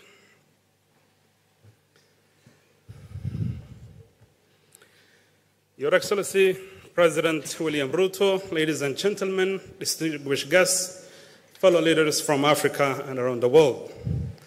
On behalf of the President of Somalia, Dr. Hassan Sheikh Mohamud, and the people of Somalia, I would like to express our heartfelt thanks to the President of Kenya for convening this very timely inaugural African Climate Summit. Ladies and gentlemen, across the African continent, from the southern tip to the northern edge of the Sahara, from the Sahel to the Horn, the impact of climate change manifests itself in some very similar, cyclical, and destructive patterns.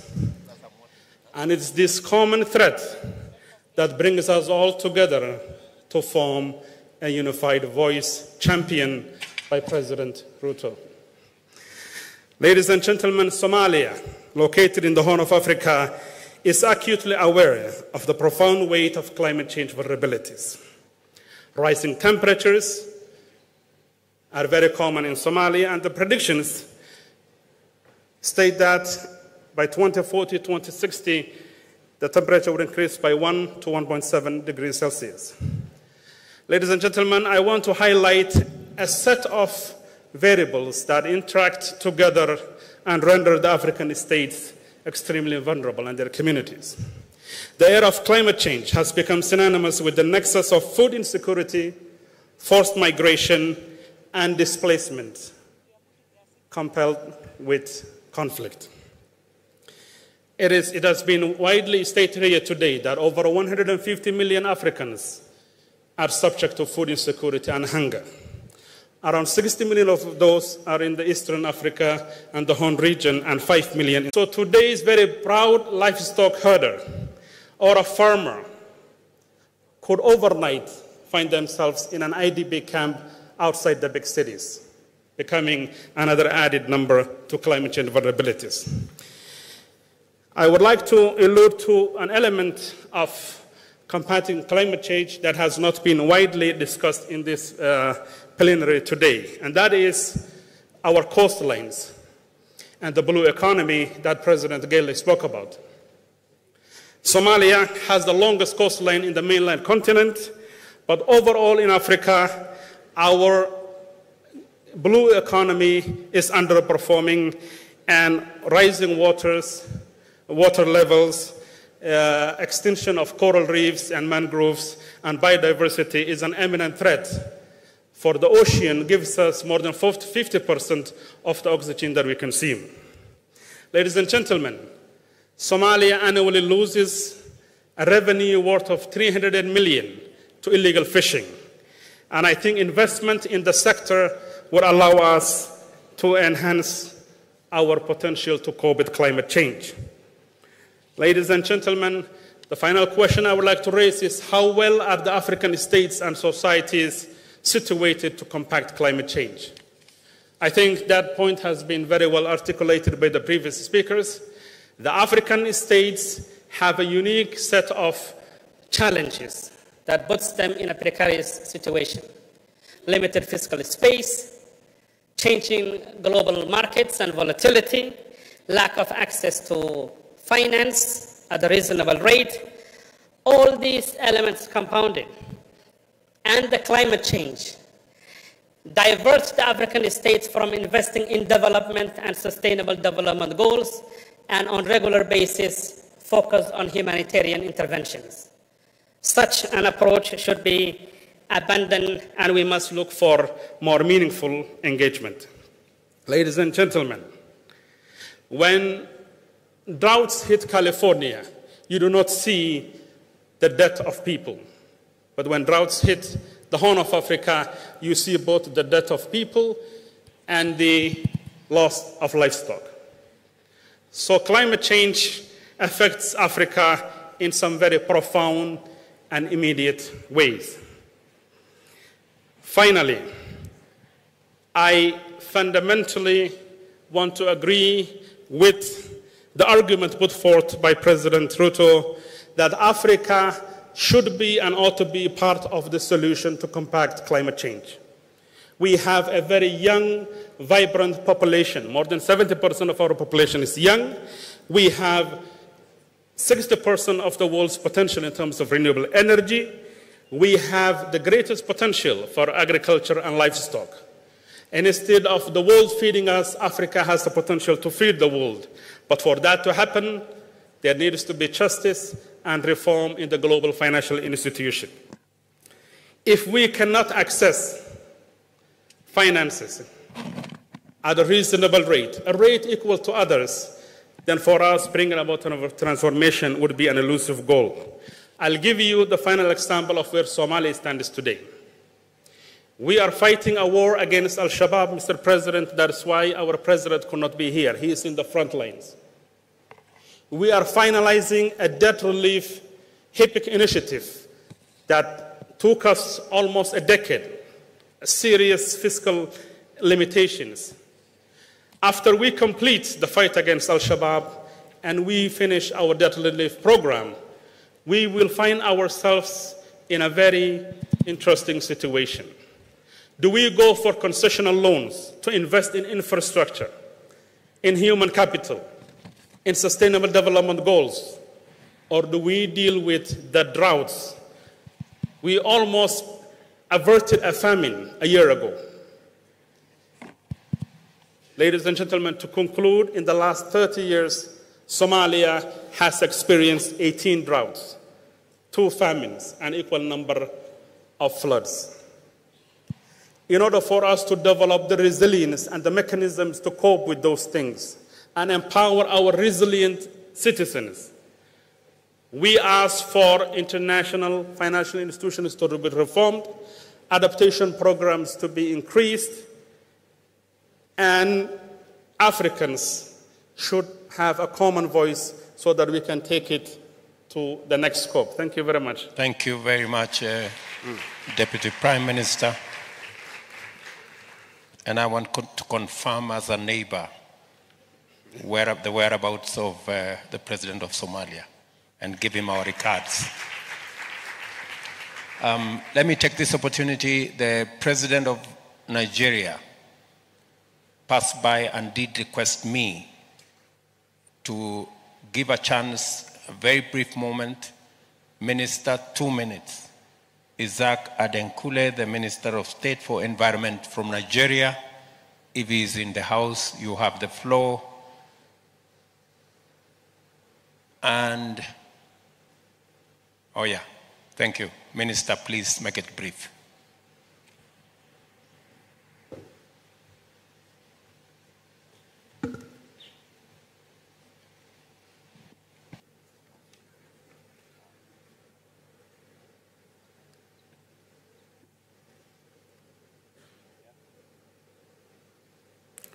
Thank you, Your Excellency.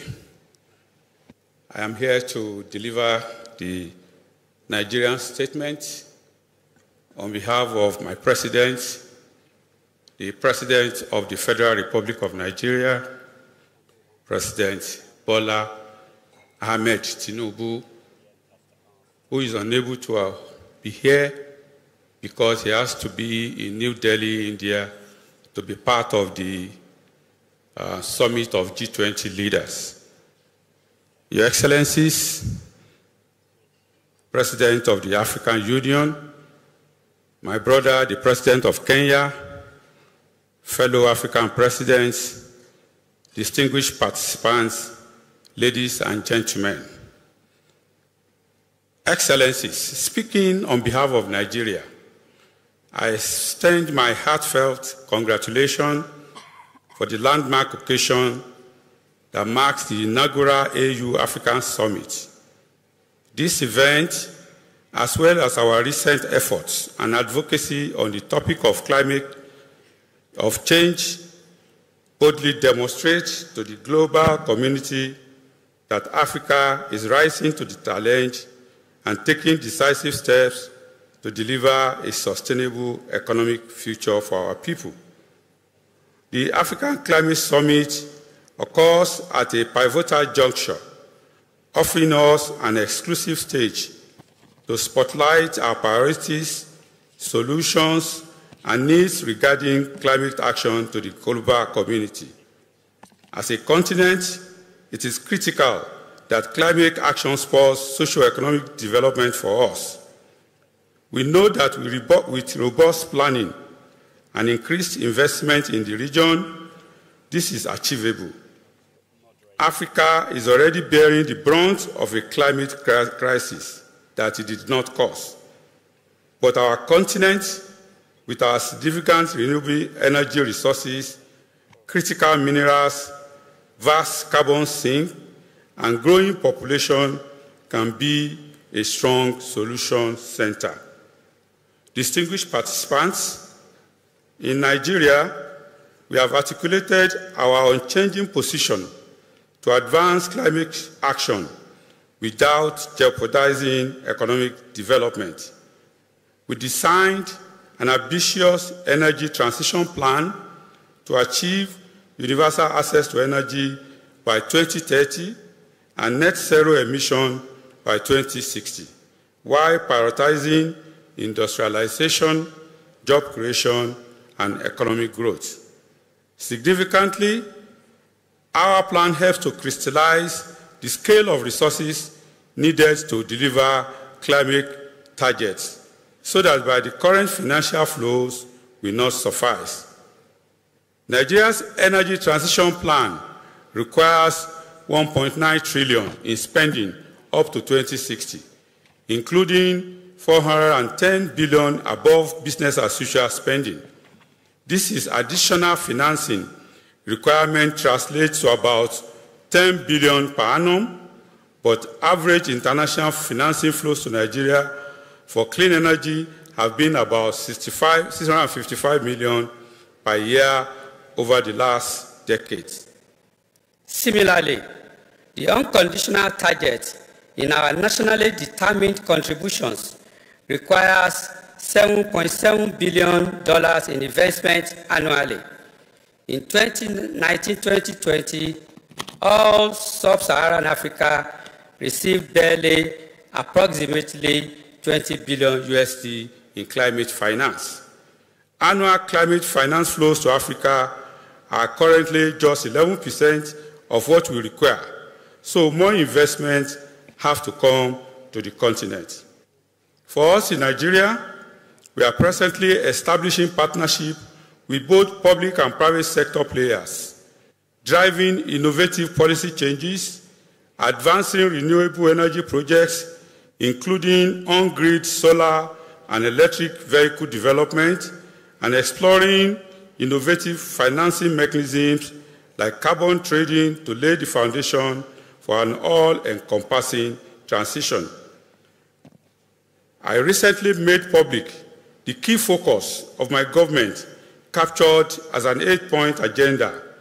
Climate action and environmental sustainability is central to achieving 4 of those agendas, which are food security, poverty eradication, sustainable job creation, and security. We recognize that just energy transition partnerships are emerging as an important source of capital for climate-sensitive energy efforts in developing regions, and Nigeria wants to be considered for one. My team is currently working on a proposal to the G7 for the JET-P for Nigeria. It is encouraging that South Africa and Senegal have secured JET-Ps, but they must be scaled up across Africa in addition to other strategic financing opportunities. This summit is essential for highlighting such requests, sharing ongoing efforts, and establishing inter-country collaboration. Mr. President, I assure you and fellow leaders of Nigerian unwavering support as we embark on this journey to clearly communicate Africa's position on climate action and expedite an equitable, sustainable future for all of us. God bless Africa. Thank you. Thank you very much, Minister. I will extend another 2 minutes to my brother Ban Ki-moon. if he is still in the house. If he is not, then I will request the Honorable Huang Rungui from China, the Minister for Ecology. Your Excellency, you have the floor.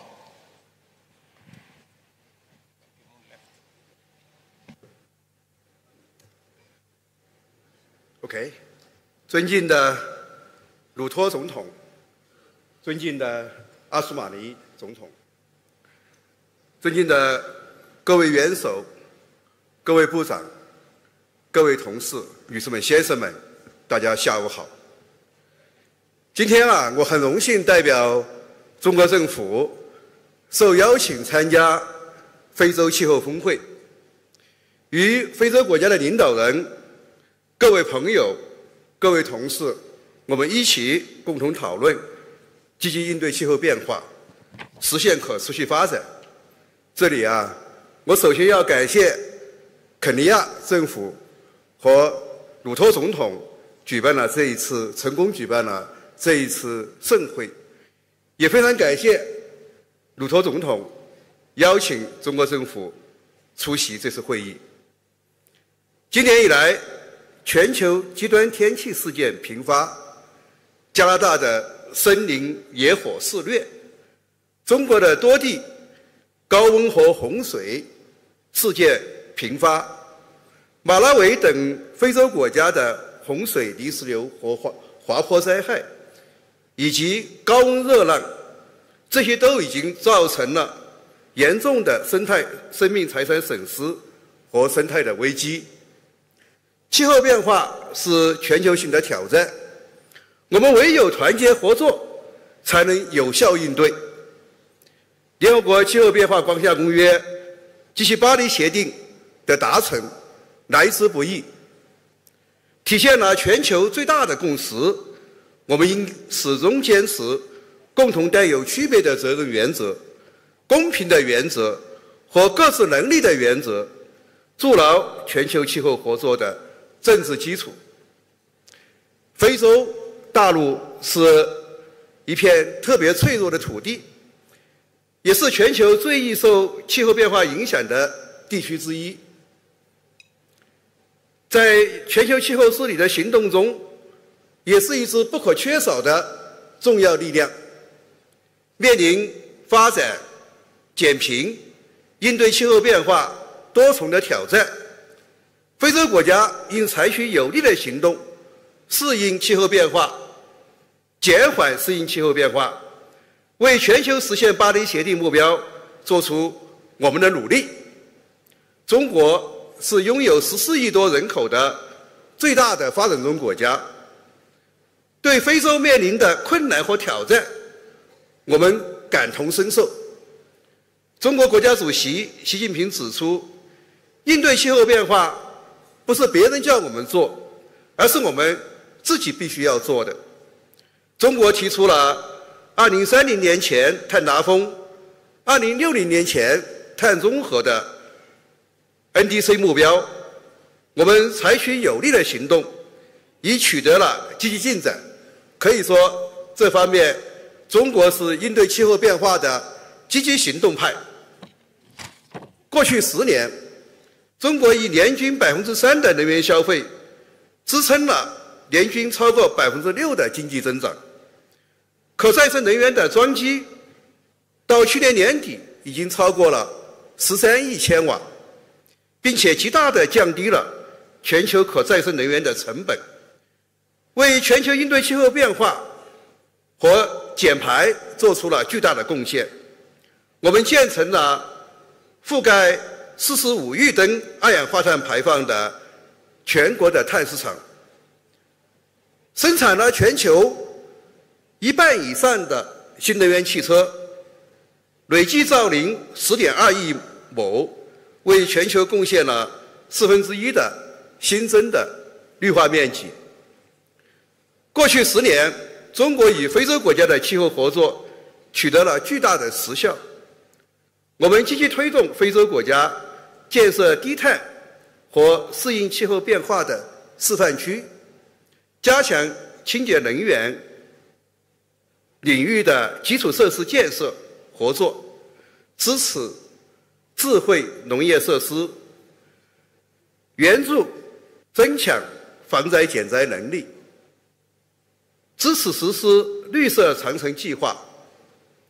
2021年，中非共同发布了应对气候变化合作宣言。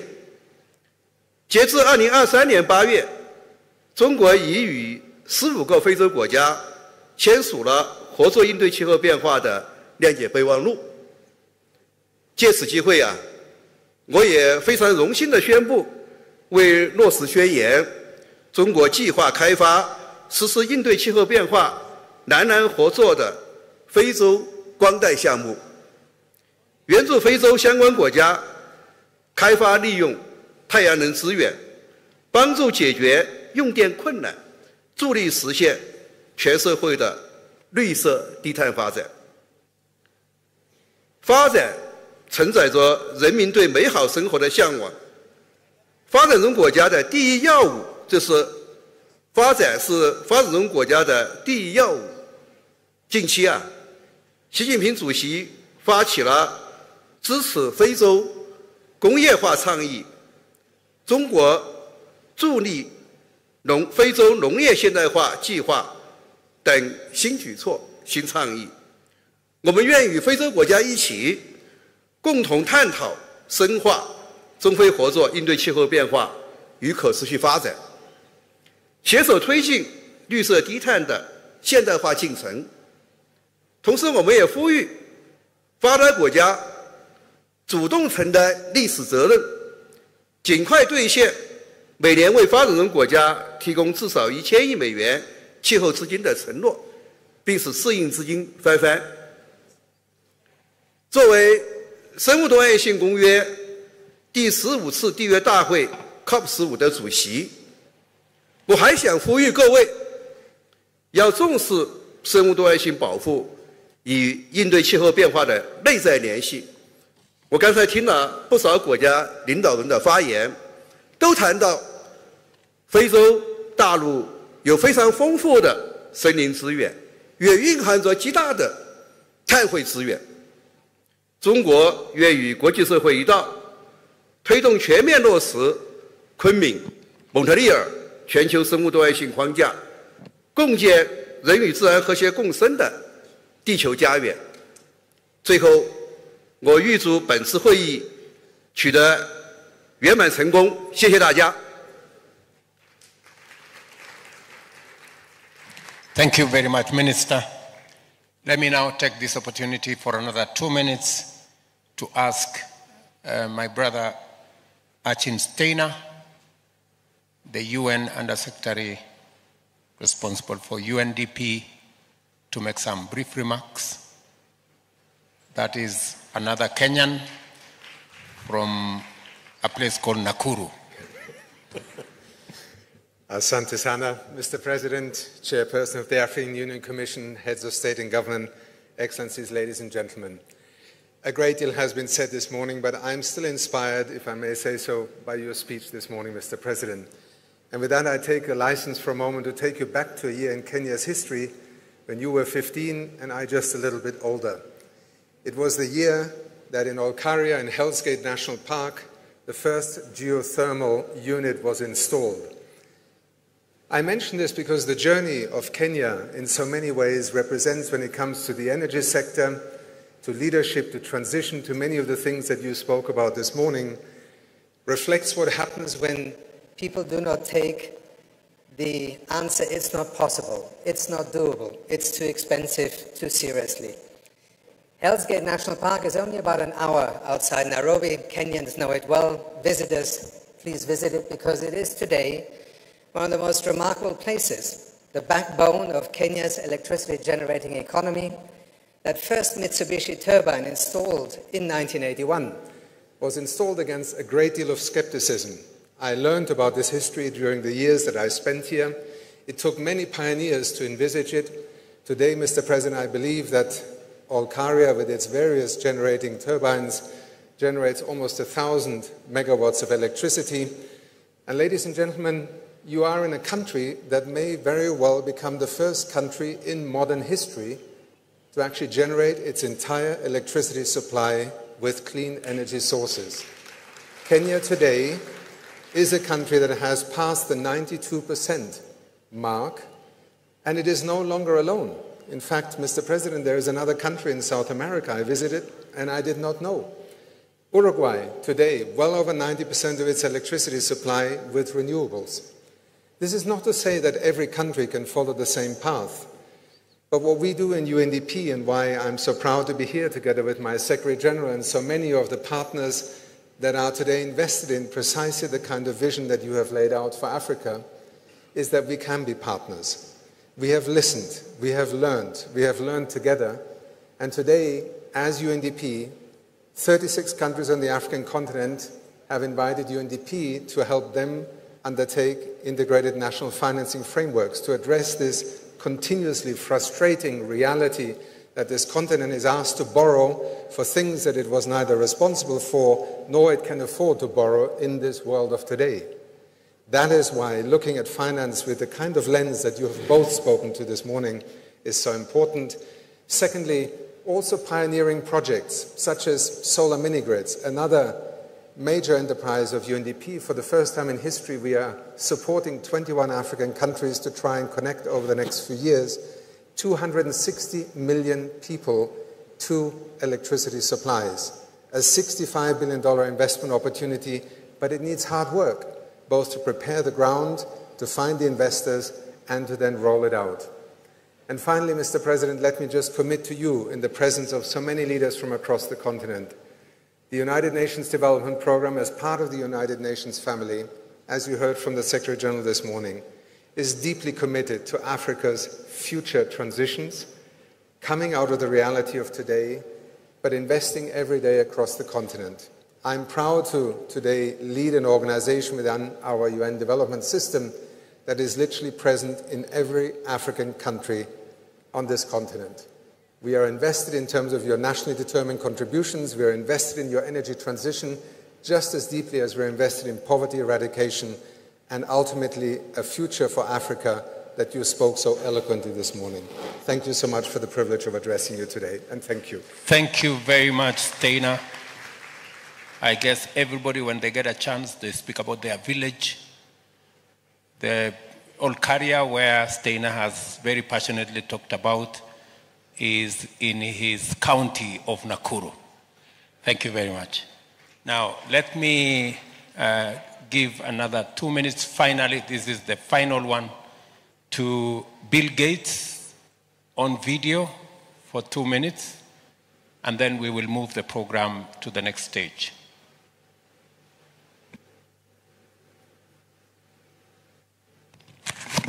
Hello. I want to thank President Ruto for convening this event and prioritizing this important work. I started work on climate change over 2 decades ago after I left my full-time work at Microsoft, and I was focusing on fighting poverty and fighting diseases. When I visited Africa, I saw 2 things. First was how climate is already affecting agricultural output, although they've contributed almost nothing to these greenhouse gas emissions because they're dependent on farming, they're near the equator, they're already experiencing more damages than other countries. But I also saw the energy shortage, and we need Africa to have lots and lots of energy to develop their economies. It's fantastic that the African researchers and companies are now thinking about how they can reduce their emissions and continue to grow their economies. Breakthrough Energy is the organization I created to help with climate mitigation. The goal is to innovate, to make the cost of being clean far, far less. And that means we can reduce the emissions and avoid this temperature increase that has such a negative impact. Late last year, I was in a farm in eastern Kenya, and they were experiencing drought. And so I talked through with Mary, who was the farmer, how the new seeds and new approaches were helping her. She had drought-tolerant seeds that made a very big difference. She also had chickens that were bred so they could be more heat tolerant. And because of those new tools that were empowering her, she was expecting to do well despite the tough climate challenge that she faces. And so this is just one example, but by helping with better tools, allowing farmers like her, who are very innovative, to do new things, we can minimize these damages. I've seen there's African researchers work on innovations in fertilizer, making sure these new crops fit their ecosystems and getting those seeds out, getting them approved and making sure they're low cost. So we do need to invest, whether it's in the innovation or the deployment, getting resources against those, including the promised support from rich countries, will be very, very important. The global goal on adaptation, which will be finalized at COP, should lead to more investment to help Africa deal with these challenges. And so we need partnerships. We need government, philanthropists, businesses to come together to focus on climate adaptation. Yes, we need mitigation, but adaptation doesn't get the energy it deserves. And so I'm excited that you've come together. I'm excited to work with all of you to solve this problem. So thank you for your efforts.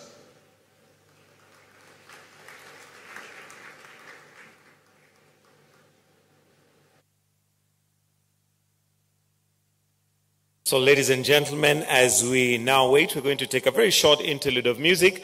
And at this point, can we all just stand up and stretch a little bit? Just stand up wherever you are and see whether we can stretch. I'm sure some of us have been sitting for long, long periods of time. So the next part we're coming to is the new global climate finance architecture. This is the centerpiece and a part that we've been waiting for all this time. And therefore, thank you so much for your patience. You can sit down now. You can take your seats. I just wanted you to stand up and stretch for a little bit. And this is definitely going to be one of the highlights of this whole conference. So we request that we just remain patient, and this is where we are heading from here. So I request that we have a short interlude of music just to get us ready for the next session. As mentioned, it's a new global climate finance architecture that is coming up right here. So for now, let's have the interlude of music as we get ourselves ready.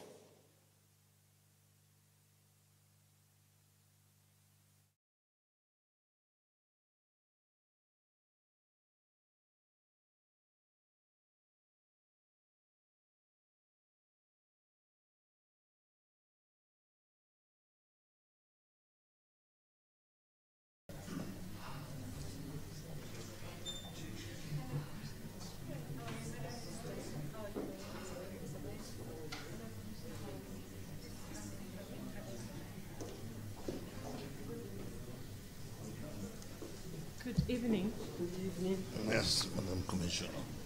How are you? Again, Minister. Yes.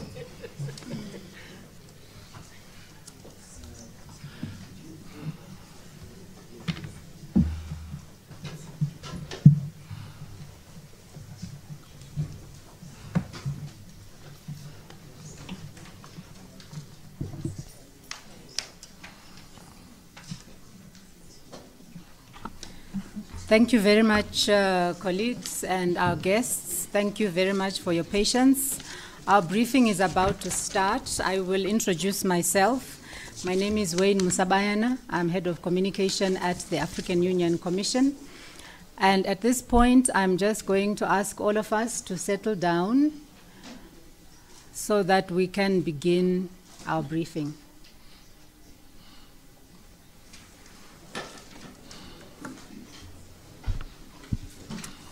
Okay, so this is the briefing, a very important briefing, because it precedes an equally important summit. And that summit is the Africa Climate Summit. It will be held in Nairobi, in Kenya, from the 4th to the 6th of September. And the theme for that summit will be driving green growth and climate finance solutions for Africa and the world, Africa in solidarity for global climate action. And to give us our kickoff with very brief remarks, we are joined from my extreme right by Honorable Soipan Tuya, who is the Cabinet Secretary in the Ministry of Environment, Climate Change and Forestry of the Republic of Kenya. Then in the center, we have Her Excellency Ambassador Josepha Sako, and she is the Commissioner for Agriculture, Rural Development, Blue Economy, and Sustainable Environment here at the African Union Commission. We then also are joined to my immediate right by His Excellency Ambassador Adekule J.M. King, and he is the Ambassador of Sierra Leone and Chairperson of the Permanent Representative Committee, not of the Permanent Representative Committee itself, but of the Subcommittee on Environmental Issues. So these are our panelists today. They will kick us off with brief remarks, starting with the Ambassador. I beg your pardon, starting with Her Excellency the Commissioner, who is the host, and then coming to the Ambassador, and then finally from the Honorable Minister. So without much further ado, let me introduce Her Excellency Ambassador Josepha Sako, the Commissioner for Agriculture, Rural Development, Blue Economy, and Sustainable Environment at the African Union Commission. Excellency, you have the floor. Thank you, my dear sister. Good afternoon, good evening, every one of you, ambassadors, partners. Let me acknowledge the presence of Her Excellency Honorable Soipan Tuya, the Cabinet Secretary of the Ministry of Environment, Climate Change and Forestry of the Republic of Kenya. I would also like to acknowledge the presence of His Excellency Honorable Minister. He's been made minister now. So he's a minister, but he's a current ambassador, but he's going to leave us to be Minister of Southern Integration, Western Region Integration in Sierra Leone. So His Excellency Ambassador Adekule King, which is Ambassador of Sierra Leone and the Chairperson of the PRC Subcommittee on Environmental Issues.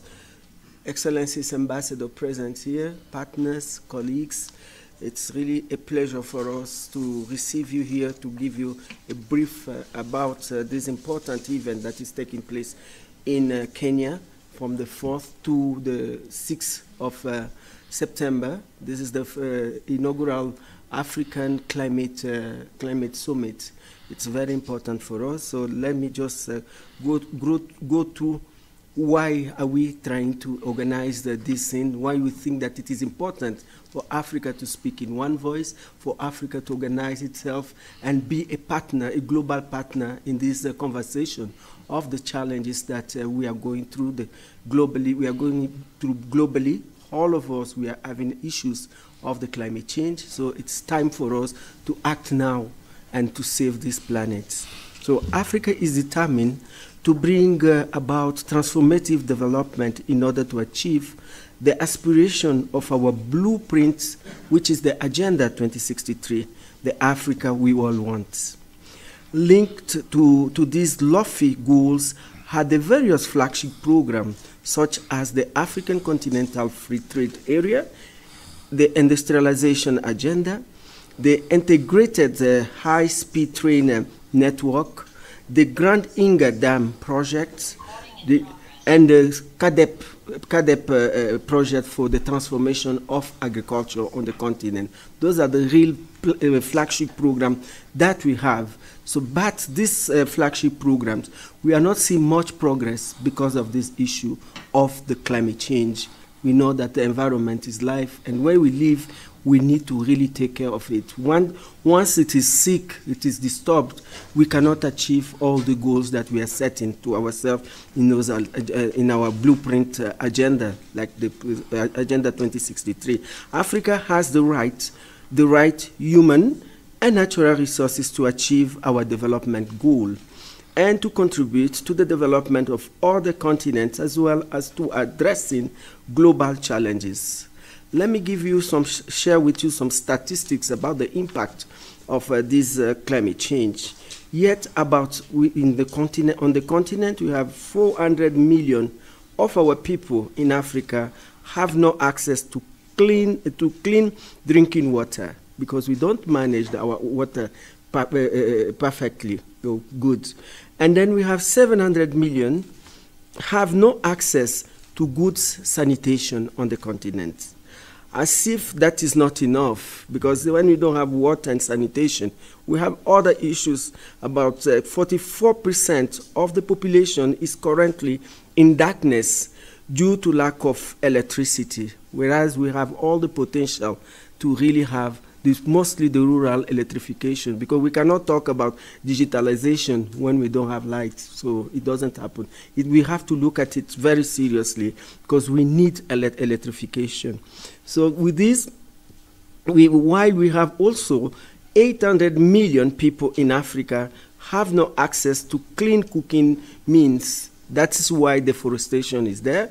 And our women, mostly in the rural settling, they are suffering because they don't have a very, mechanical tools for them to remove all this dodgery that they used to use in their own settlements, which implies that they are exposed to black carbon, which is risky for their own life, even in terms of public health. It's an issue. So I think those are the areas that we are going to debate and we are going to correct. Climate change has had a knockout effect on Africa's development and continue to subject more and more African into hunger and malnutrition. If you read the latest report from FAO, you can see that this region is the region where we have more hunger and malnutrition when we have all the ecosystem, favorable, conducive environment to feed our own people and feed the world. So we have the issue of stuntedness and poverty that is also accountable due to these issues. Our economy are also shrinking due to the effect of climate change and the recovery from the impact of COVID-19 pandemic, which has been very, very slow for us to recover.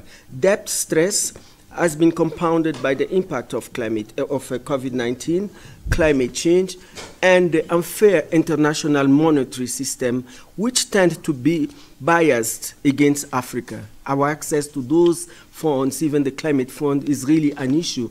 That is why the theme of this edition, the first edition, is really rightly said. We want to drive a green growth and a climate finance solution for Africa and the world. So I think that's an area that we really need to focus very strongly.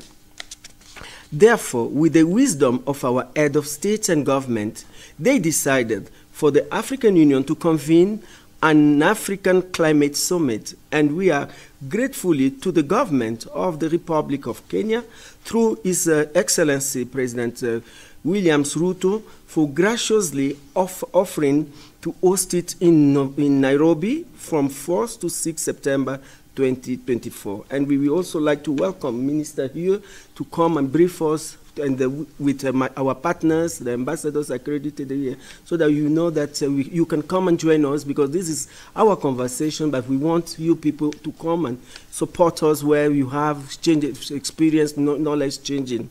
The summit will be attended by African leaders alongside all the global leaders. We invited also all the global leaders and other relevant stakeholders to address climate change challenges and advance sustainable solutions in Africa. The summit will provide a platform to address the intersection of climate change, Africa's development, and the need for increased global investment in climate action, particularly in Africa. We are not polluters, but we are the most vulnerable on that. Our emissions responsibility is less than 4%. So that is why we are saying that this continent should be really assisted on those impact of climate change.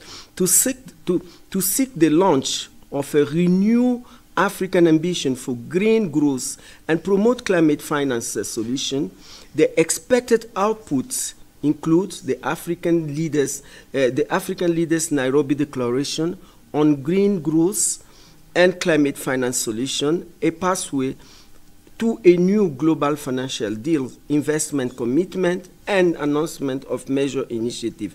African Union member states and partners are invited to champion the green growth agenda and the green growth agenda and the climate finance plan. Presents these two areas. They present, or tools, they present a transformative partnership opportunity and track new finance and investment. The summit's output will serve both Africa and the world's ambition for climate action, focusing on 5 core growth drivers, including, I will just go through because of the interest of time. So we are going to look at the just energy transition, renewable energy. This is key encompass expanding electricity access, ensuring clean cooking availability, enhancing energy efficiency, and exploring renewable energy possibility. The second one is green mineral and manufacture. The third one is sustainable agriculture, land and water, ocean uses. The fourth one is sustainable infrastructure and urbanization. And the fifth one is the natural capital. Also, we'll be discussing other issues of adaptation, resilience to climate risk, and carbon finance. Therefore, this inaugural Africa Climate Summit provides an opportunity for Africa to consolidate its united voice on matter of climate change, sustainable development, and to mobilize support for the implementation of the continental programs and policies such as the African Union Climate Change and Resilient Development Strategy and the Action Plan, which covers almost all these thematics that we are doing. So we really need to implement this, our own African Union climate change. This is our common position. All these issues that we are talking is already embedded in this strategy. It will also have pre-events such as the Climate Change and Development for Africa Conference and the Youth Conference, which will also feed into the summit. On behalf of the chairperson of the African Union Commission, His Excellency Moussa Faki Mahamat, I would like to appeal to all heads of state and government, ministers of foreign affairs, finance, environment, and agriculture to attend this very important summit in order to unlock Africa's development potential. I thank you for your attention. Thank you very much. Thank you very much to Commissioner, Her Excellency Ambassador Josepha Sako, for that introduction. And now we move on to bring in Ambassador, Minister. Congratulations, Minister. But he's here today still in his capacity as the Ambassador of the Republic of Sierra Leone, and also as chairperson of the Subcommittee on Environmental Issues of the Permanent Representatives Committee of the African Union. Excellency, it's over to you. Thank you. Greetings, honorable ministers, excellencies, development partners, fellow Africans. I am honored to address you today as the chair of the Permanent Representatives Committee, Subcommittee on Environmental Issues of the African Union. Africa stands at a critical juncture in history. The challenges posed by climate change require our united action and unwavering commitment. As representatives of our great nations, we hold a collective responsibility to safeguard the future of our people and our planet. The PRC Subcommittee on Environmental Issues is dedicated to ensuring that the aspirations of our member states are translated into impactful actions. We, the representatives of our beloved continent, gather to deliberate, strategize, and chart a sustainable course forward. It is heartening to witness the rising tide of youth-led climate initiatives across our diverse landscapes.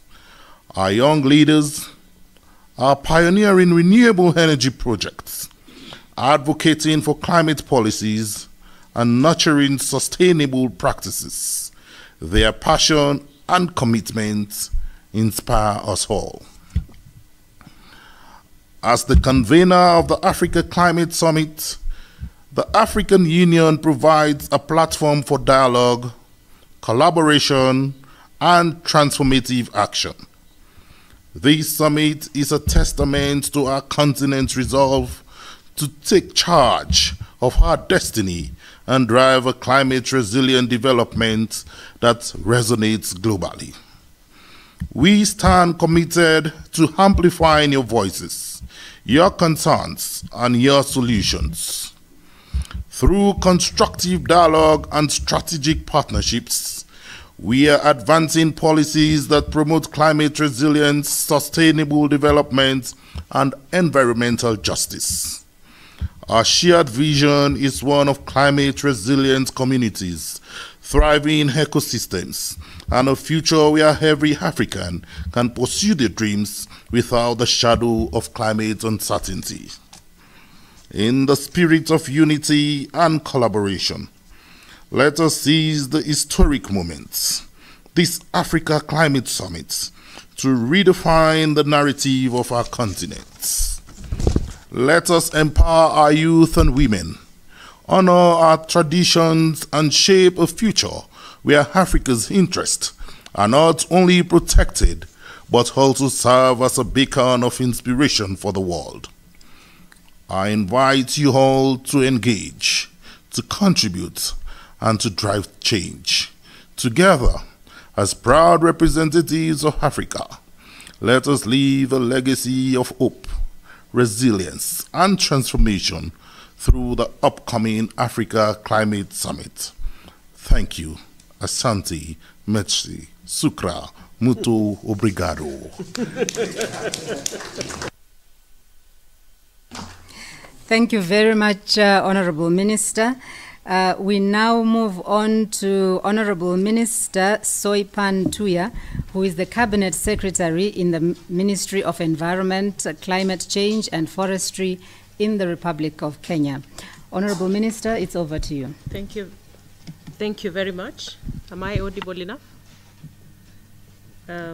Excellency Ambassador Joseph Asako, Commissioner for Agriculture, Rural Development and Blue Economy and Sustainable Environment, Excellency Ambassador King, Ambassador of Sierra Leone, and Chairperson of the PRC Subcommittee on Environmental Issues of the African Union, Excellency Ambassadors, ladies and gentlemen, good evening. Is it good afternoon? I want to say that we have come full circle. It was right here in the precincts of the African Union headquarters in February this year that Her Excellency Commissioner Joseph Asako and I initiated the process through sittings of putting together the Africa Climate Summit. Following the offer by His Excellency, the President of Kenya, Dr. William Ruto, of Kenya's readiness to host such a summit as the current coordinator of the African Union's Committee of Heads of State and Government on Climate Change. the 36th Ordinary Session of the African Union Assembly granted Kenya's request and approved that Kenya and the African Union Commission do co-host the Africa Climate Summit from the 4th to 6th of September 2023. We are back here, and gladly so, to announce that the plans for the summit have been finalized and that Kenya and the African Union Commission are waiting for the world in Nairobi in under 3 weeks from now. We have recorded overwhelming interest in the summit and have so far registered and accredited over 13,000 delegates from 136 countries. We have the confirmations of 15 heads of state and government from Africa, and the confirmations are still streaming in, as well as quite a number from global leaders and partners across the world. And this includes high-level representatives from the international organizations, civil society, business and private sector, and the youth.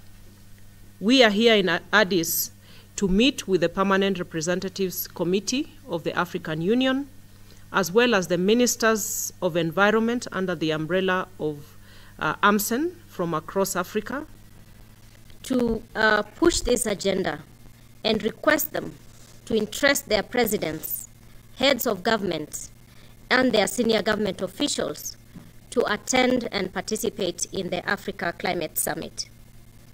Ladies and gentlemen, in the past few months, we have been engaging intensely with African leaders and different groups on what the summit should achieve. We therefore look forward to having as a key outcome of the summit the Nairobi African Leaders Declaration on Climate Change and a solid call to action, which will, among others, include the call for a new climate change financial architecture, as well as a process of recasting Africa's debt situation, given the climate change and debt nexus, and the fact that for most African countries, they are not able to engage in proper adaptation and mitigation activities due to debt distress that leaves very little or no capital to engage in climate change-related action. The inaugural Africa Climate Summit is unique in many respects. It is, as has been said, the first of a kind. It is the first time that the African Union has called all African leaders for a conversation fully dedicated to the topic of climate change. The summit has been long in the making. Some of you may recall that in 2019, the African Union Assembly passed a resolution that called for this summit. The African leaders were prompted by the fact that the African continent and Africans themselves bear the greatest burden of climate change, despite the fact that Africa's historical and current emission levels of greenhouse gases is very low.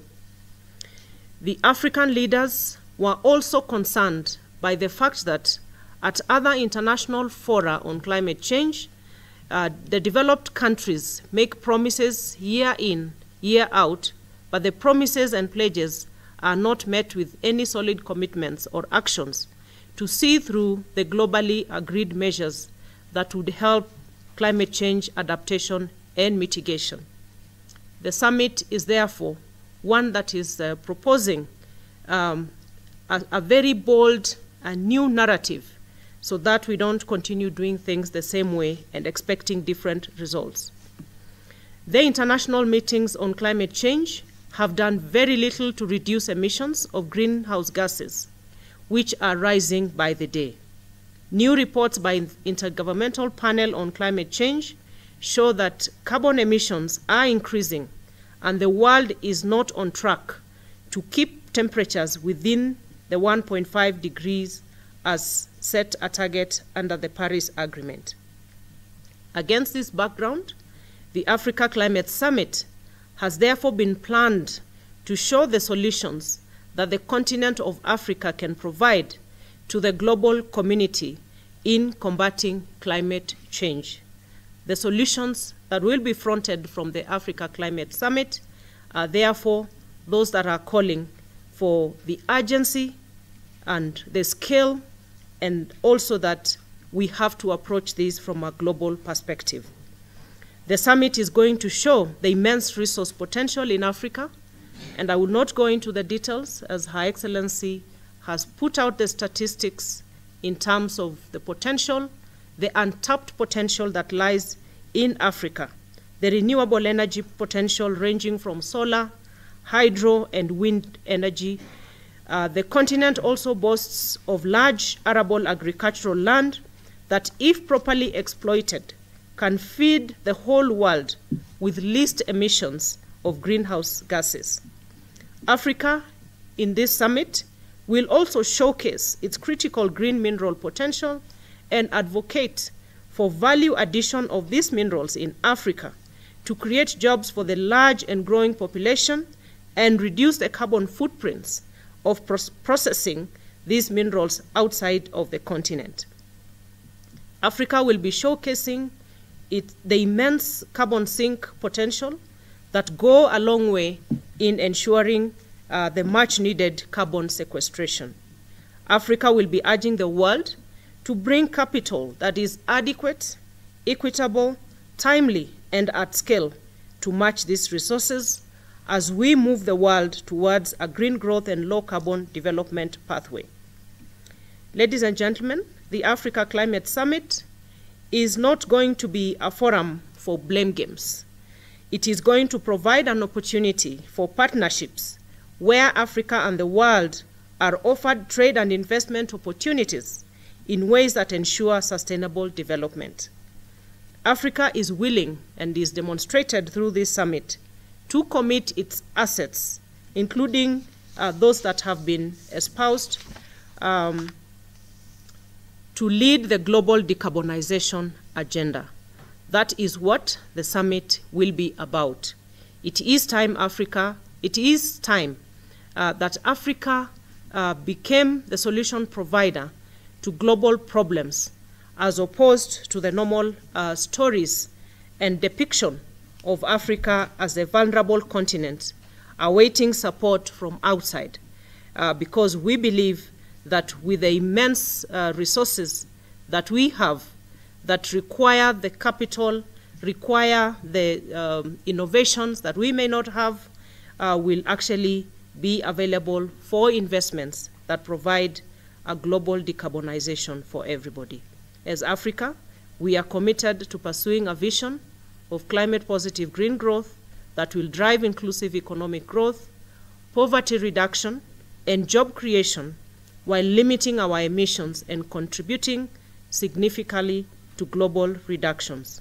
Ladies and gentlemen, the African Union and Kenya are inviting you to come, engage, and participate in this summit in September, and thereafter we will continue this advancing the outcomes of the summit in other global platforms, including the UN General Assembly, the COP28, and other international forums. We are waiting to host you in Nairobi. Karibuni. Thank you very much, Honorable Soipan Tuya from the Republic of Kenya. So, colleagues, we have now come to the section where we do our question and answer, and you will pose your questions to specific panelists up here. So once we get started, you will raise your hand if you have a question, and if you've been asked to speak, please start by giving us your name and the news agency that you're representing. And as I speak about that, I think it's an opportune moment for me to also welcome all the colleagues who are joining us online. Looking through the numbers here, we have 125 people who are joining us online, so thank you very much for this interest in this very important summit. Those of you who want to send in your questions online, from online, and this is only for journalists, by the way, only those who are journalists can send in their questions, and you can use this number +254 725 516089.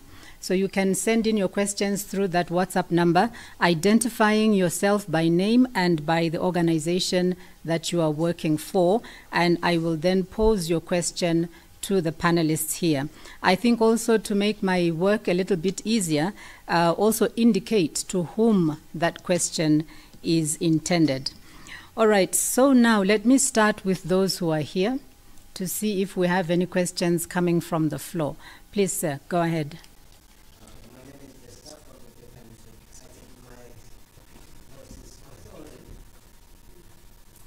My name is Desta. I'm from the Defense Agency. And one of my questions is that it has been clearly mentioned that pledges and promise has been met since the Paris Agreement and has not yet been met with solid commitment and action. And what are the plans of the African Union and its plans in the upcoming COP with regard to this? It's been a long time just rolling over promises and again and again. And the other question, what I would like to ask to the Commissioner is, what are the initiatives with regard to carbon market in utilizing and unleashing the potential that Africa has, and even enhancing and capacitating the nations with this regard? Especially, I think it's quite visible the African Development Bank is doing some flagship projects with regard to solar and other Feed Africa and so on. And what are the practical things that are ahead that you are planning with regard to the carbon market? Over to you, Commissioner. Thank you very much. Your first question on the pledge is to say that we should really rely on our own domestic resources first, because we've been getting pledges, but you know the Western countries are not really complying with what they promise. So I think it's time for us to really start, having our own resource mobilization. That's why this particular summit is very important, because one of the areas where we really have a bottleneck is about finance and investment in the climate action. And we believe that with this new initiative, this solution, climate finance solution that we are going to debate and to put it as part of our priority, we will solve a lot of problems, even internally. Let us look what type of resources we have at local level. We have a lot of initiatives. Many countries are doing a lot. Our African countries are spending 2% of their budget to climate actions. I will say the examples are there. Let me talk about my own country, from Angola. We have the drought, very serious drought in the southern region near Namibia. My government was able to build a dam with our own resources. We did not pledge any, we didn't wait, because all the population, the community there, they are pastoralists, and they lost all their animals. So the government came with its own effort, to mitigate the impact of climate change. Here in Ethiopia, we know that we have also the problem of drought in the Horn of Africa.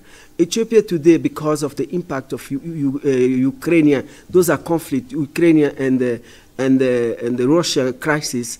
Ethiopia today is producing wheat